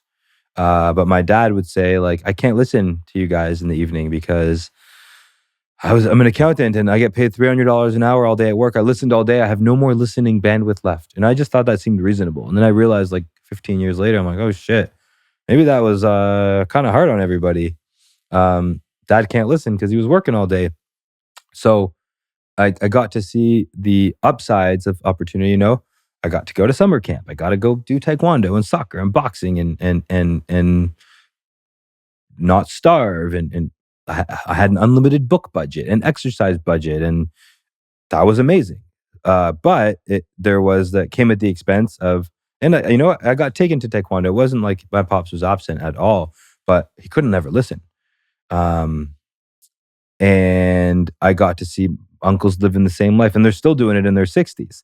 So I'm like, whoa, hang on a second here. I heard a quote that's like, you become, and butchering it, paraphrasing it, but like the child becomes the expert at the thing the parents most needed to become needed, not wanted. So it's like, I've got really great at systems, processes, automation. Like tomorrow I intend to take the day off work and pull my 4-year-old out of school because she ain't going to be 4 forever. And I don't want to stop when she's 7 or 17 either. Like I really wanted to live and create a life that I can have time, money, and location freedom. And I would have never known if it was possible if I didn't come from a place where they were entrepreneurs, had the money, had the BMWs and stuff, but they had no time. They had the money freedom sort of, but not time freedom or location freedom. So now fast forward a couple decades and now we live in this awesome world with internet and phones and computers and these blessings and curses and gifts. I think, I didn't have a cell phone for 3 years. That experience taught me a lot about my hero, bro. Going back to it soon. But yeah, so I would say that would be the last one. Just seeing, being able to see a beautiful situation and take it for what was great, but filter out the things that aren't serving me, and now be able to create this life where I'm like 33 years old and I could spend a ton of time with my family and my friends and simplicity. We only have one product and one color, because if we had 3 products and 3 colors, this would be a very confusing, annoying business, and I would be trading my time at a rate I don't like. So just want to live a very simple life, but a impactful, simple life. So yeah, grandparents. We'll go with grandparents, summer camp, and entrepreneurs who traded time for money. Awesome, man. Beautiful. I think we covered it, dude. That was good, Thank man. you for being an air quality geek. I love. I would have never believed you told me this 10 years ago, man. I love recording podcasts with people who like found their niche, found their passion, and are making cool stuff available to the rest of the world to solve problems. So thank you for your passion, knowledge, and also, putting your ass on the line and creating a company. It's fun, man. Yeah, I appreciate it. It's good kind of stress. And maybe more than anything, thank you for keeping the air in our house clean. Oh, you're just getting started. Without a bunch of noise and an ugly thing in the room that I don't like looking at. My pleasure, man. We're just getting started. Thanks, brother.